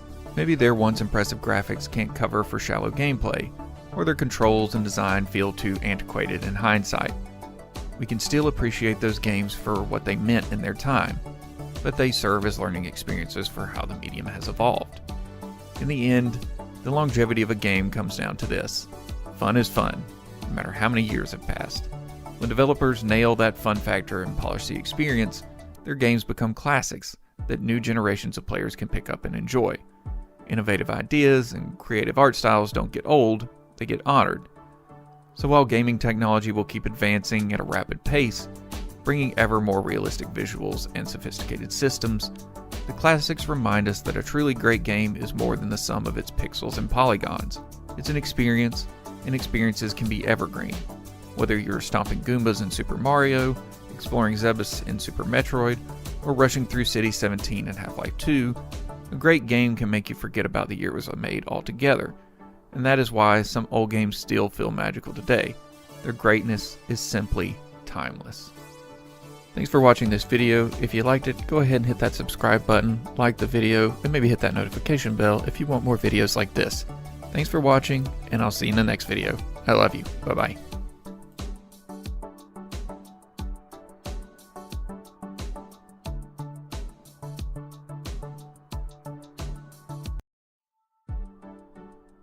In the past decade, the video game industry has been defined by an increasing emphasis on longer and bigger games. Open-world RPGs, sprawling action adventures, and 100-hour campaign-driven experiences have become the norm. Many AAA developers tout game length as a selling point, advertising hundreds of hours of content to justify rising game prices. But do games really need to be long to be good? Or is there value in shorter, more focused experiences? Today we're going to look at the evolution of game length, how industry trends have shifted towards massive open worlds, why shorter games still have their place, and the importance of pacing and player engagement. We'll look at examples from indie darlings to AAA blockbusters, examining what truly makes a game memorable, engaging, and worth playing, regardless of how many hours it lasts.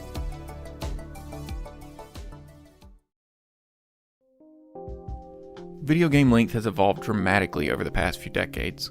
In the arcade era, games were designed to be short and difficult, encouraging repeated playthroughs as players tried to get further each time. Classic titles like Pac-Man and Donkey Kong were built around this model, providing brief but endlessly replayable experiences that focused on skill improvement and high score chasing. Since these games were coin-operated, their short length wasn't a limitation, but an intentional design choice to keep players engaged while continuously spending money. Arcade games focused on instant action and fast resets, making the experience about mastery and skill progression rather than completion. As home consoles became mainstream, developers experimented with longer-form storytelling. Games like The Legend of Zelda: A Link to the Past and Final Fantasy VI expanded beyond the arcade format, offering larger worlds, deeper narratives, and a greater sense of progression. However, these games still remained relatively short by today's standards, often 10 to 20 hour long, with Final Fantasy games maybe lasting a little longer. Balancing concise storytelling with engaging gameplay was important. This era introduced side-scrolling platformers, top-down RPGs, and early open-ended exploration, all of which influenced how games were structured in later years. The following home console generations pushed the industry towards larger, more complex gaming experiences. Titles like Final Fantasy VII, Persona 3, and The Elder Scrolls III Morrowind introduced long, intricate stories and expansive worlds that demanded 40+ hours to complete. On the opposite of these long, story-based games, shorter yet critically acclaimed experiences like Silent Hill 2 and Metal Gear Solid proved that games could still have depth and impact without excessive length. These shorter titles often focused on atmosphere, tension, and player immersion, prioritizing quality over quantity. The rise of cinematic storytelling in games like Resident Evil and God of War showcased how developers could craft memorable narratives within relatively compact experiences. By the 2010s, the rise of open-world design completely reshaped expectations. Titles like Skyrim, The Witcher 3, and Red Dead Redemption emphasized player freedom, massive open worlds, and hundreds of hours of content. Developers increasingly used game length as a marketing tool, promoting the size of the world, the hours of content, and the sheer amount of activities a player could engage in. This shift changed how replayability and player agency were viewed, making sheer volume of content a selling point rather than core game design mechanics.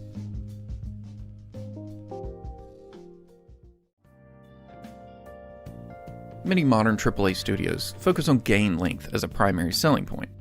In an era where a game can cost $70 at launch, developers often feel pressured to justify the price tag by offering as much content as possible.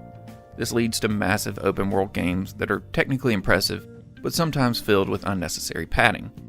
Games like Assassin's Creed Valhalla and Horizon Forbidden West offer massive open worlds, but some players argue that the excessive length actually harms the experience. These games feature long checklists of side content, repetitive missions, and an overwhelming amount of collectibles that sometimes make it feel like filler rather than meaningful gameplay. While open worlds offer a sense of exploration and immersion, they can also become exhausting when content is stretched thin just to increase playtime. Additionally, pressure to meet player expectations for length has led to live service elements and grind-heavy mechanics. Games like Destiny 2 have introduced time-gated content, daily challenges, and artificial progression systems to extend their lifespan. While this can increase engagement, it also leads to burnout and fatigue, as players feel obligated to continuously grind in order to keep up. On the other hand, some lengthy games justify their runtime with strong narratives and player-driven exploration. The Witcher 3 and Elden Ring offer massive playtimes, but the worlds feel alive, their stories are engaging, and every quest offers something meaningful. The key difference is whether the game respects the player's time. A well-designed open world should feel organic and rewarding, not like a series of objectives designed to artificially inflate game length. Many players today suffer from open world fatigue, where the sheer scale of a game feels like a burden rather than an adventure. The excitement of discovery is lost when every side quest feels like a chore. Some would rather have a well-paced 10-hour experience than a bloated 100-hour slog. Not every game needs to be huge to be great. In fact, some of the most impactful and critically acclaimed games in history are short, focused, and designed to be played in a few sittings. Indie games like Celeste, Inside, and Journey prove that a game doesn't need to be 50 hours long to tell an emotional, compelling story. These titles emphasize tight gameplay mechanics, strong narratives, and minimalistic but meaningful design. They respect the player's time by offering a concise, well-crafted experience that leaves a lasting impression rather than overwhelming them with an endless amount of content. These games often also experiment with gameplay in ways that larger AAA titles cannot, as they are not bound by the need for mass market appeal. Because of this, indie developers can craft short, but deeply personal and unique experiences that stand apart from traditional blockbuster titles. Even in the AAA space, games like Resident Evil 2 Remake and Uncharted: The Lost Legacy offer shorter campaigns, but are widely praised for their pacing, polish, and replayability. These games strip away unnecessary content and focus on delivering a high-quality experience from start to finish. Instead of artificially extending gameplay with repetitive objectives, they keep players engaged with intense pacing, carefully structured encounters, and a strong emphasis on gameplay variety. These shorter experiences also allow players to replay and fully appreciate a game, rather than feeling fatigued after one exhausting, drawn-out playthrough. Another significant advantage of shorter games is their accessibility to players with limited time. Not everyone has the ability to dedicate dozens of hours to a sprawling RPG, but a well-placed 6 to 10 hour game can fit seamlessly into a busy schedule.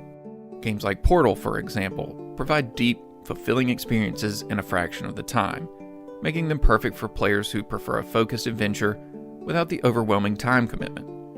This accessibility ensures that gaming remains inclusive, catering to both hardcore and casual players alike.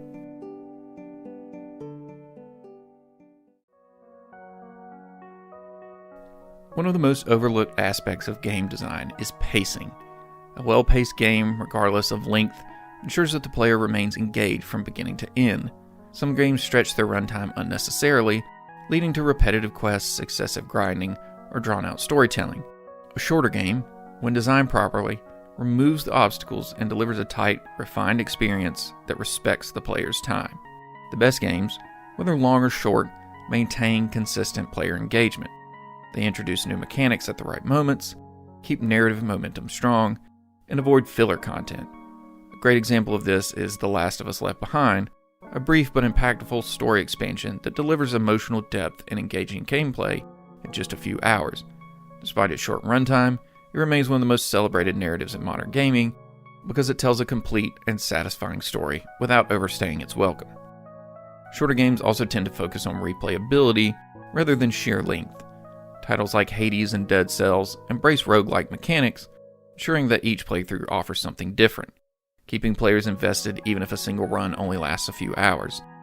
These games prove that lasting engagement doesn't always come from an expansive world, but from tightly designed mechanics that make players want to return again and again. Ultimately, it's not about how long a game is, it's about how well it uses the time it has. A game that respects the player's time, whether 5 hours or 50, will always be better than the one that stretches itself thin just to appear bigger.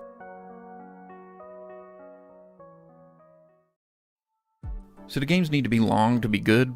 Absolutely not. While long games can be fantastic when done right, length alone does not determine quality. A great game is one that keeps the player engaged, delivers a memorable experience, and doesn't waste their time. As the gaming industry moves forward, developers should focus less on how long a game is, and more on how meaningful the experience feels. Do you agree? Do you prefer long open-world games or short, replayable experiences? Let me know down in the comments. And while you're there, maybe like, subscribe, and hit that notification bell if you want more videos like this. Thank you for watching as always. I love you, and I'll see you in the next video. Bye-bye.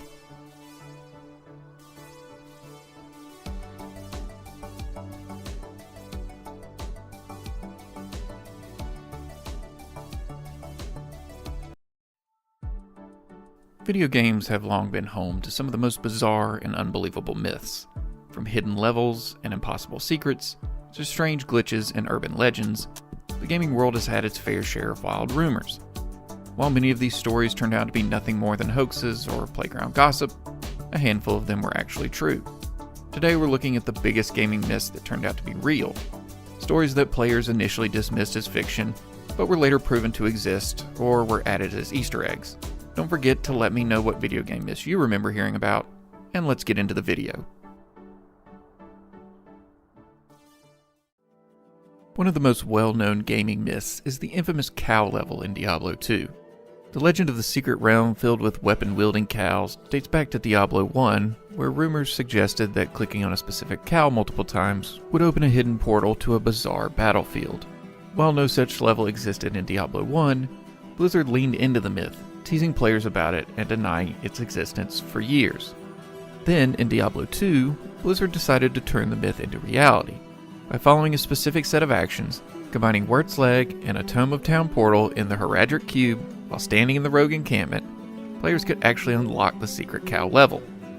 Inside, they found an entire army of bipedal, axe-wielding hellbow vines, complete with their own battle cries of Moo.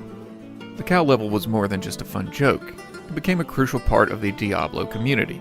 Players could repeatedly farm the level for high-tier loot, and it even became a symbol of the franchise's quirky sense of humor.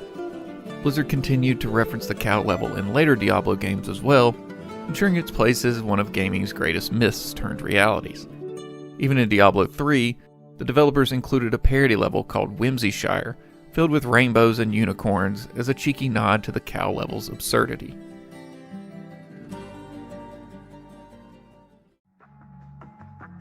For decades, rumors swirled about a landfill full of unsold and returned copies of E.T. the Extraterrestrial for the Atari 2600. This game was so bad, it's often considered one of the worst video games ever made, as it was a rush disaster that failed so spectacularly it became a symbol of the 1983 video game crash. But could Atari have really buried millions of cartridges in the New Mexico desert? For years, this story was dismissed as an urban legend. That changed in 2014 when a group of archaeologists, filmmakers, and gaming historians excavated a landfill in Alamogordo, New Mexico, and found the fabled Atari dump. Amid piles of broken hardware and discarded game cartridges, they uncovered hundreds of copies of E.T. the Extraterrestrial, along with other Atari titles like Centipede and Pac-Man. The discovery confirmed that the gaming industry's greatest cautionary tale was actually true. Atari had indeed dumped truckloads of unsold stock, hoping to erase a massive financial failure from existence. The story became legendary, proving that sometimes the most ridiculous gaming myths can have real-world foundations. The excavation, which was documented in the 2014 film Atari Game Over, revealed not just the truth of the buried games, but also shed light on the chaotic state of the gaming industry in the early 80s. The downfall of Atari nearly caused the entire video game market to collapse. Making this story more than just an urban legend, it was a defining moment in gaming history.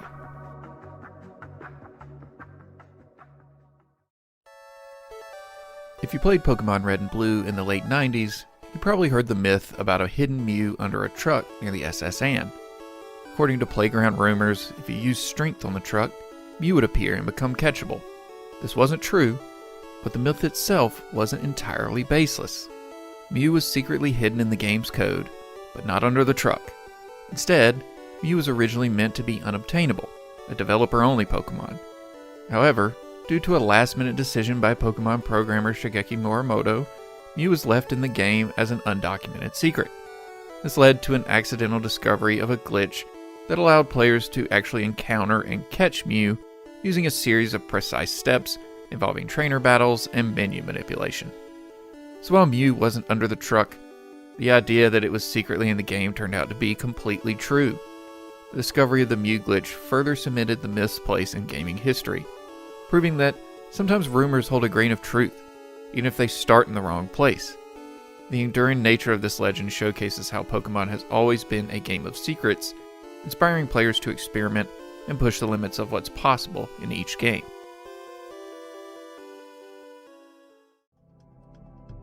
When Grand Theft Auto San Andreas was released in 2004, rumors started to spread that the legendary cryptid Bigfoot could be found lurking deep in the forests of Baco Beyond. Countless players claimed to have seen Bigfoot's shadowy figure, but Rockstar Games never confirmed its existence. Years passed, and despite extensive searching, no legitimate proof of Bigfoot was ever found in San Andreas. It seemed like the myth was just another case of overactive imaginations, until Rockstar decided to embrace it in future games. In Red Dead Redemption Undead Nightmare, they added an entire Bigfoot hunting quest, poking fun at the old myth. Then in Grand Theft Auto 5, they made Bigfoot an actual Easter egg, hidden within a secret mission that required the player to complete specific tasks to unlock a Bigfoot transformation. While the original San Andreas Bigfoot rumor wasn't real, Rockstar took the legend and made it part of their games, proving that sometimes a gaming myth can become reality, even if it takes a few years. The inclusion of Bigfoot in later titles shows how developers are aware of these myths, and even sometimes they use them to build hype and mystery around their games. In the early 1990s, Street Fighter II was one of the most popular arcade games in the world, and as with many legendary games, myth and rumors began to spread. One of the biggest myths came from an infamous mistranslation in Ryu's victory quote, "You must defeat Shenlong to stand a chance." Players began speculating that Shenlong was a secret character, perhaps Ryu's master or a hidden boss even stronger than M. Bison. The rumor was further fueled by an April Fool's joke in 1992 by Electronic Gaming Monthly, which claimed that Shenlong was indeed a secret boss who could be unlocked through an incredibly difficult series of steps. Players were instructed to never get hit, not deal damage to M. Bison, and wait for a double timeout 10 rounds in a row. Thousands of players wasted quarters trying to summon the elusive Shenlong, but of course, it was all a prank. Despite being a hoax, the legend of Shenlong was so pervasive that Capcom eventually made it real. In Street Fighter IV, they introduced Gouken, Ryu and Ken's true master, as a fully playable character, effectively bringing Shenlong to life in the Street Fighter universe. What started as a translation mishap evolved into a full-blown gaming legend, proving that even fake gaming myths can sometimes shape the future of a franchise.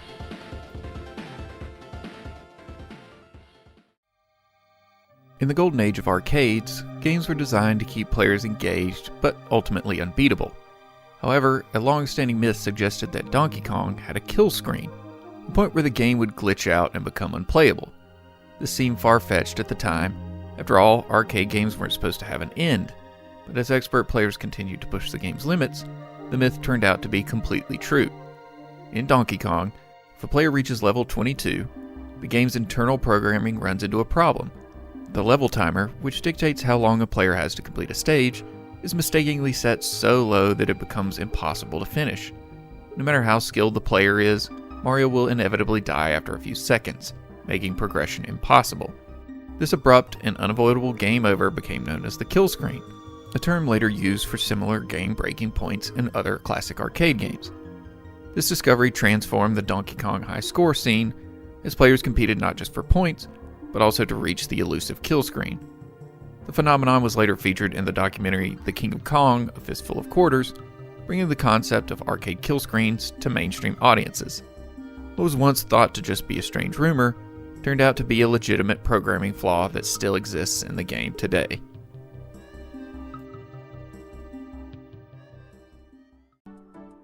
Gaming myths have a way of spreading like wildfire, fueled by rumors, speculation, and the collective imagination of players. While many of these myths turn out to be just that, myths, some of them prove to be real in surprising ways.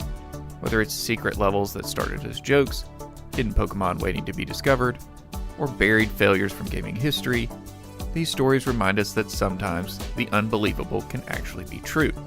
Again, let me know what some of your favorite gaming myths are. Have you ever believed in one that turned out to be real? Let me know down in the comments. Don't forget to like and subscribe, hit that notification bell if you want more videos like this. And as always, I appreciate you, I love you, and I'll see you in the next video. Bye-bye.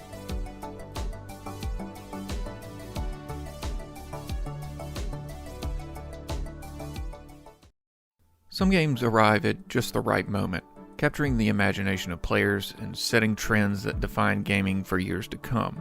But others are simply too ahead of their time. These games introduce mechanics or ideas and designs that wouldn't be fully appreciated until much later when the industry caught up with their ambitions. Whether it's through innovative gameplay, pioneering technology, or groundbreaking storytelling, some games serve as blueprints for entire genres or mechanics that become commonplace years later. Today we're going to look at video games that were ahead of their time, those that took risks, pushed boundaries, and whether they were successful at launch or not, ended up shaping the future of gaming.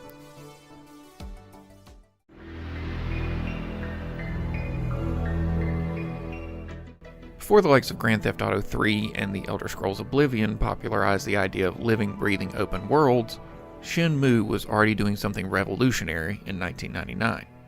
Created by Yu Suzuki and developed by Sega, Shenmue was one of the most ambitious games ever made at the time. It featured a fully explorable Japanese town, complete with a real-time day-night cycle, NPCs with their own schedules, weather effects, and interactable objects in nearly every environment. Players could enter shops, buy items, play arcade games, and even take on part-time jobs to earn money, all elements that are now considered essential in open-world RPGs. Its level of realism and attention to detail were unprecedented, The game even popularized QuickTime events, which later became a standard feature in action games like Resident Evil 4 and God of War. However, Shenmue was a victim of its own ambition. It had one of the most expensive development budgets of its time, and it failed to make back its investment. That being said, Shenmue's impact can't be ignored. Modern open-world games from the Yakuza series to Red Dead Redemption 2 owe a great deal to what Shenmue accomplished over 2 decades ago.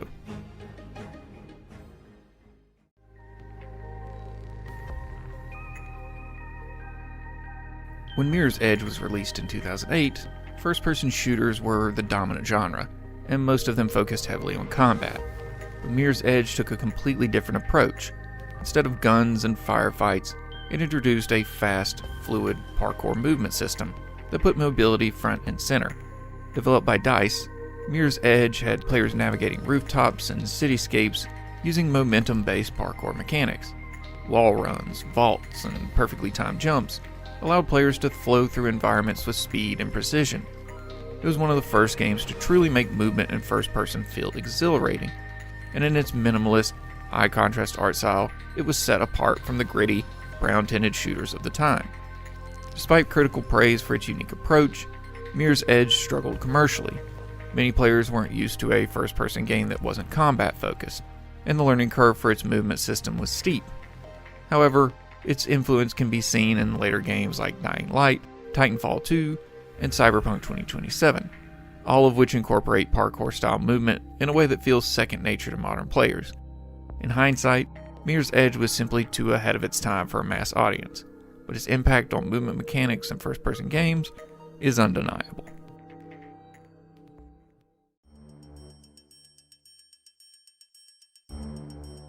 System Shock was released in 1994 by Looking Glass Studios, and it was so ahead of its time that most people didn't even know what to make of it. It wasn't just a shooter, it wasn't just an RPG, it was an immersive simulation that gave players an unprecedented level of freedom. Set on a derelict space station overrun by a rogue AI named Shodan, System Shock introduced mechanics that are now staples in immersive sim and narrative-driven FPS games. It featured non-linear level design, physics-based interactions, hacking, and a deep level of environmental storytelling. Instead of holding the player's hands, it dropped them into a dangerous world and let them figure things out on their own. The game's most important legacy was its approach to storytelling through the environment. Instead of cutscenes or lengthy dialogue, players had to piece together what had happened through audio logs, computer terminals, and subtle environmental details. This method of world building became hugely influential, directly inspiring games like BioShock, Deus Ex, Dishonored, and Prey. At launch, System Shock was too complex and intimidating for many players, but in retrospect, it laid the groundwork for an entire genre of games focused on player agency and emergent storytelling.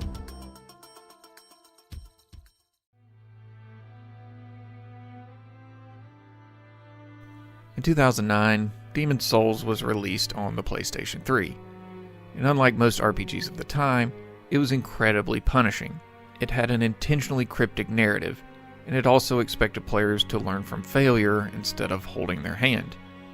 At first, the game struggled to find an audience. Some reviewers dismissed it as too difficult and niche, but those who stuck with it saw something truly special, a game that rewarded patience, strategy, and mastery of its mechanics. Demon's Souls introduced the now famous interconnected level design, methodical combat, and unique multiplayer elements such as leaving players messages for each other that would become defining features of From Software's later games. It wasn't until Dark Souls' launch in 2011 that people realized how revolutionary Demon's Souls truly was. Now, the Souls-like genre is one of the most influential and respected in gaming. It's shaped titles like Hollow Knight, Nioh, and Lies of P. But it all started with Demon's Souls, a game that was simply ahead of its time in every way.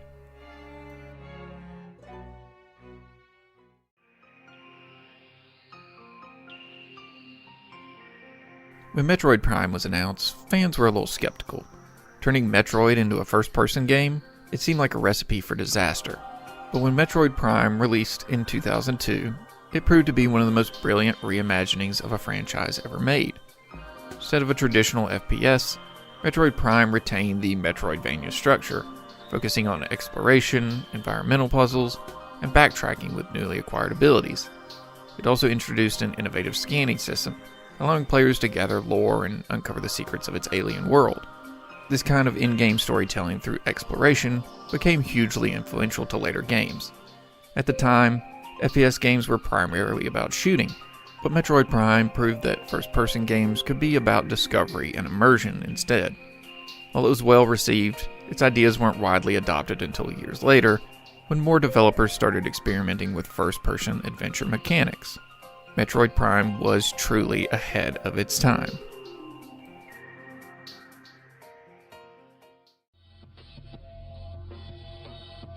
In the late 90s, first-person shooters dominated the gaming scene, with high-octane action defining the genre.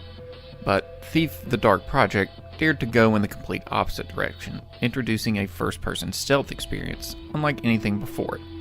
Instead of gunning down enemies, players had to rely on shadows, sound, and patience to succeed. The game's use of light and darkness as core mechanics was revolutionary, forcing players to carefully navigate environments while avoiding detection. Thief also introduced a complex AI system that responded dynamically to sound and movement, so guards would investigate noises, become suspicious of missing objects, and even work together to track you down. With all these new innovations, Thief received critical praise, but it wasn't a massive mainstream hit, largely due to its slower, more methodical gameplay that clashed with the fast-paced shooters of the era. However, its design philosophies went on to influence an entire genre. Without Thief, there likely wouldn't be Splinter Cell, Dishonored, or any of the modern iterations of Hitman. Today, first-person stealth games are a staple of immersive sims, but in 1998, Thief was leagues ahead of its time, setting a precedent that many games still follow today.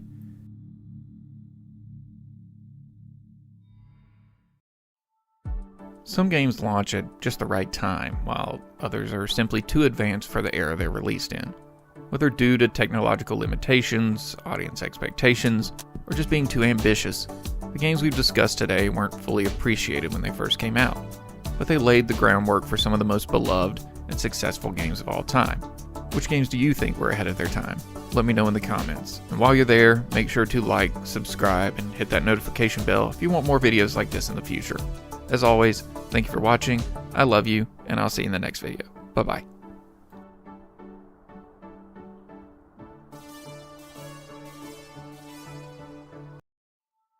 Early access has become a common phrase in gaming. The promise that you can jump into a new game before it's finished, often to help shape its development. But is this model an innovative lifeline for indie developers, or is it an exploitative practice that leaves consumers with broken promises? Today we're going to look at the evolution of early access, weighing its benefits to creators and communities against the pitfalls of incomplete launches and eroded trust. From early hits like DayZ and Rust to polished gems like Hades, we'll see how early access can both launch success stories and breed cautionary tales. To understand this topic, we should first look at how early access began and why it caught on. Valve's Steam platform launched its official early access program in 2013, allowing developers to sell unfinished games and continue development with player feedback. One of the breakout hits of that era was DayZ. Originally a mod-turned-standalone survival game, DayZ entered early access in December 2013 and sold 400,000 copies in its first week. This is a staggering number that proved players were eager to pay for a work in progress. Within a year, over 3 million copies were sold, even though the game was riddled with bugs. The success of DayZ showed that gamers would flock to an exciting concept, even if it was rough around the edges. Valve's new model was immediately attractive to developers. Small indie teams suddenly had a way to fund their projects before completion, rather than going broke or seeking publishers. Early access allowed them to earn money from their unfinished games and use it to fund the remainder of the development. For players, it was also a plus. They got to play now rather than wait, often at a lower price than the eventual full release, and still receive the final version later. There was even the enticing promise of participating in development, giving feedback directly to devs, essentially becoming part of a game's creation. Why just play a game when you can help shape it? Thanks to these mutual benefits, early access quickly took off. It wasn't just niche genres, though one genre in particular embraced it wholeheartedly: survival sandbox games. After DayZ's runaway success, Steam was flooded with unfinished survival games throughout the mid-2010s. Titles like Rust, 7 Days to Die, The Forest, and Ark Survival Evolved all launched in early access and attracted huge player bases eager for open-world adventure. A new norm had arrived, not just survival games, but early access survival games as a distinct phenomenon. Early access was now an established path to market, especially for indie developers with ambitious ideas but limited budgets. There's no doubt that early access has fueled innovation and empowered indie developers. By providing upfront funding and a testing ground, it allowed creators to pursue ideas that might have been deemed too risky or unprofitable by traditional publishers. Many beloved games simply wouldn't exist as we know them without this model. Take Rust, for example. This multiplayer survival game by Facepunch Studios hit early access in 2013. It evolved dramatically during its early access period. The developers even scrapped and rewrote major parts of the game based on player feedback. So when Rust finally left early access in 2018, its creator Gary Newman half-jokingly said it was still in an alpha state. In other words, the game continued to grow and change, but by then it had a thriving community and was among Steam's top-played titles. Rust's journey illustrates how an indie team used early access to iterate and improve, turning a rough prototype into a multi-year success story. Perhaps the clearest example of community-guided development is Hades by Supergiant Games. Unlike the survival sandboxes, Hades was a story-driven roguelike from an experienced indie studio. Yet they too saw the value in early access. When Hades launched in early access in late 2018, Supergiant's goal was to build the game together with their fans. They released a polished but partial version of the game and then spent 2 years refining it with regular updates, listening intently to player feedback. This approach was perfect for a replayable roguelike. Players could enjoy new content in each update and provide input on game balance, features, and even narrative pacing. The results spoke for themselves. By the time Hades hit its 1.0 release in 2020, it was widely acclaimed as a masterpiece, holding a 98% positive rating on Steam and winning numerous Game of the Year awards. Supergiant attributes a lot of this success to the early access process. In short, Hades proved that when handled well, early access can produce a game of exceptional quality, arguably better than what the developers could have achieved behind closed doors. It was innovation with the community, not just for it. Another positive effect of early access is how it builds early communities around games. Fans who buy in early often become a game's evangelist, providing word-of-mouth marketing that money can't easily buy. They may create mods, write guides, or just spread enthusiasm that sustains the project. We saw this with Kerbal Space Program, Subnautica, Baldur's Gate 3, and many more. Passionate early players helped these games grow steadily until their official releases became major events. In the best cases, early access creates a win-win. Players feel heard and involved, developers get the funding and feedback they need, and the final game is both financially and critically successful.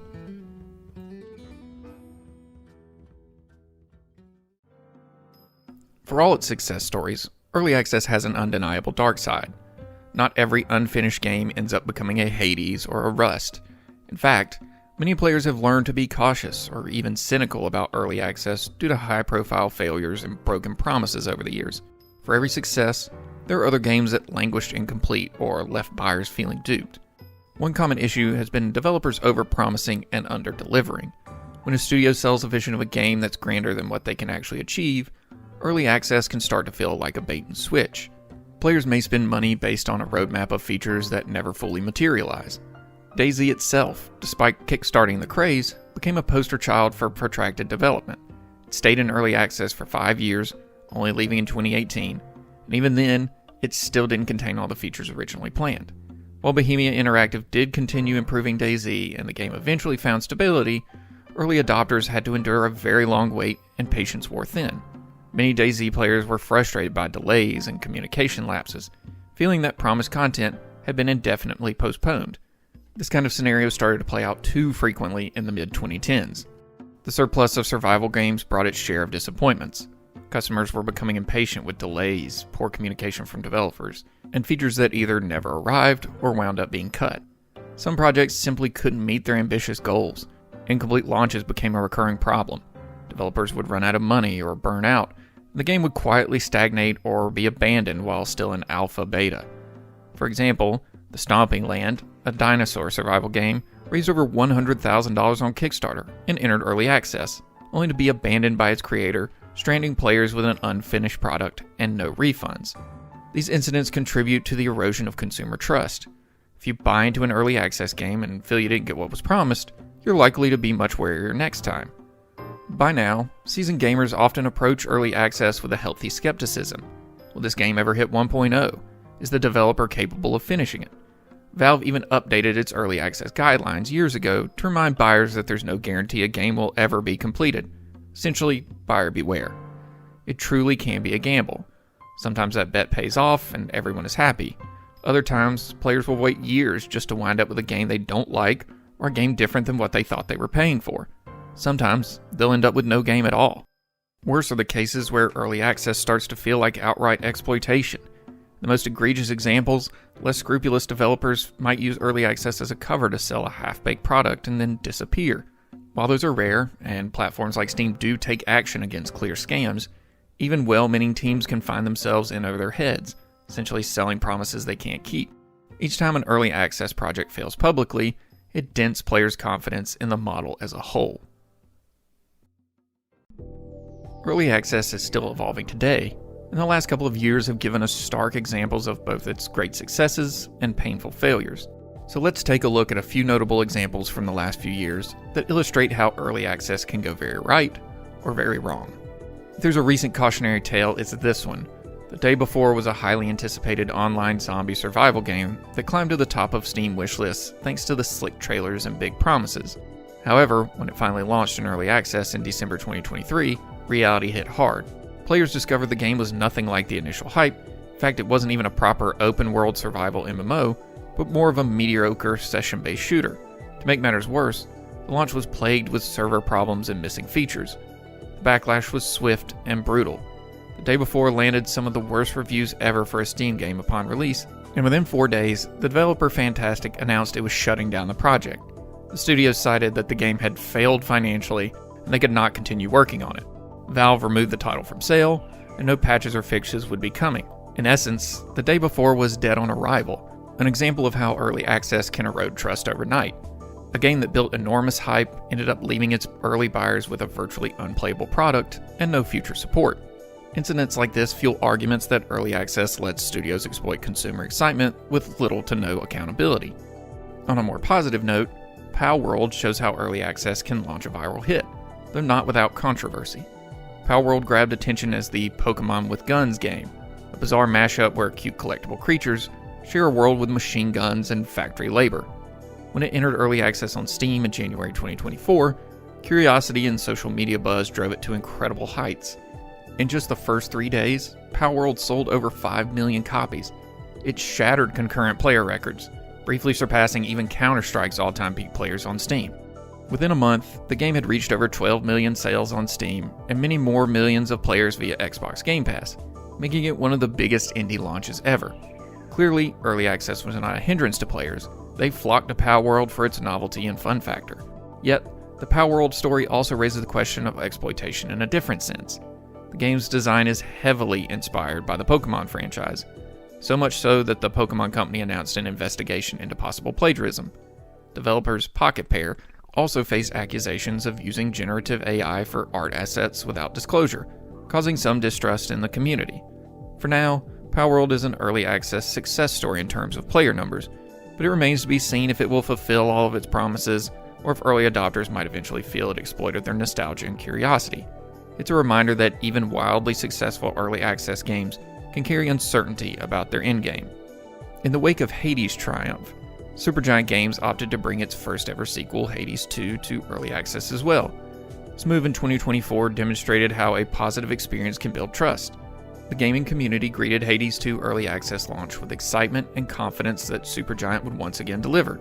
Released on Steam and Epic in May 2024, Hades 2 arrived with more content on day one than the entire first game had, and the developers made it clear that they designed it from the ground up for an early access journey. They even included an in-game development roadmap to be transparent about upcoming updates. Early player impressions have been very positive. Many are delighted to return to the underworld and actively contribute feedback on new weapons, enemies, and story arcs. Supergiant's approach with Hades 2 highlights the informative and reflective tone an early access project can have when handled earnestly. They've openly said that early access isn't for everyone, but for those who do jump in now, their journey of incremental improvements is a part of the appeal. It's a model of how to do early access right. Clear communication, regular patches, and respect for the player's choice to participate or wait. If Hades was proof of concept, Hades 2 is reinforcing the idea that early access can be a collaborative development practice rather than a necessary evil. Another recent success is Enshrouded, an action RPG survival crafting game by Keen Games. Enshrouded hit early access in January 2024 and managed to strike a chord with fans of the genre. While it didn't generate as much mainstream buzz as Palworld, it steadily grew a large player base thanks to solid gameplay and responsive updates. As of April 2025, Enshrouded has surpassed 4 million players in early access, a testament to its popularity. The developers have released 5 major content updates and numerous patches in the first 15 months, actively incorporating community suggestions. Enshrouded is literally being shaped by its community, exactly as the early access model is intended. For fans, this kind of engagement feels empowering. For the developers, it's helped turn a big project into a manageable, iterative process with a built-in base of testers and supporters. If progress continues, Enshrouded is on track to be another early access graduation story in a couple of years, joining the ranks of games that use the model to deliver a robust final product. It also shows that even in 2025, players will support early access titles in huge numbers, if those titles show promise and the developers prove committed. On balance, these recent examples illustrate a key point. Early access is a tool, and its outcome, innovation, or exploitation, depends on how it's used.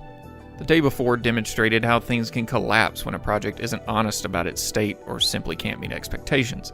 Palworld and Enshrouded show the massive potential of early access to launch hits and cultivate communities, while also hitting at the responsibility developers have to follow through. And Hades 2 exemplifies an early access done in good faith, building on prior success with transparency and player-centric design.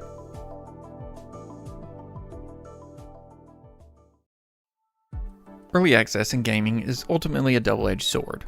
On one side, it's a brilliant innovation, lowering the barrier to entry for developers, fostering experimental games, and creating passionate communities that contribute to a game's evolution. We've seen how it saved indies from financial woes, gave us genre-defining experiences, and even produced some of the most polished games of recent years through player-developer collaboration. Without early access, the industry might be missing a lot of its modern variety and indie success stories. On the other side, early access can be a minefield of exploitation and disappointment. When misused, it asks players to shoulder the risks of development, and sometimes those players end up paying for unfinished, even unplayable titles. The model has been abused at times by hype-driven marketing that capitalizes on excitement before substance. Each failed or abandoned project leaves consumers a bit more jaded, making it harder for the next sincere indie dev to earn trust. So is early access more innovation or exploitation? The truth is that it can be either. It all depends on the execution. As we've looked at it, there are outstanding examples of early access done right, where everyone benefits, and glaring examples of it gone wrong, where players feel burned. What's clear is that early access is not a guarantee of success or quality, it's an opportunity.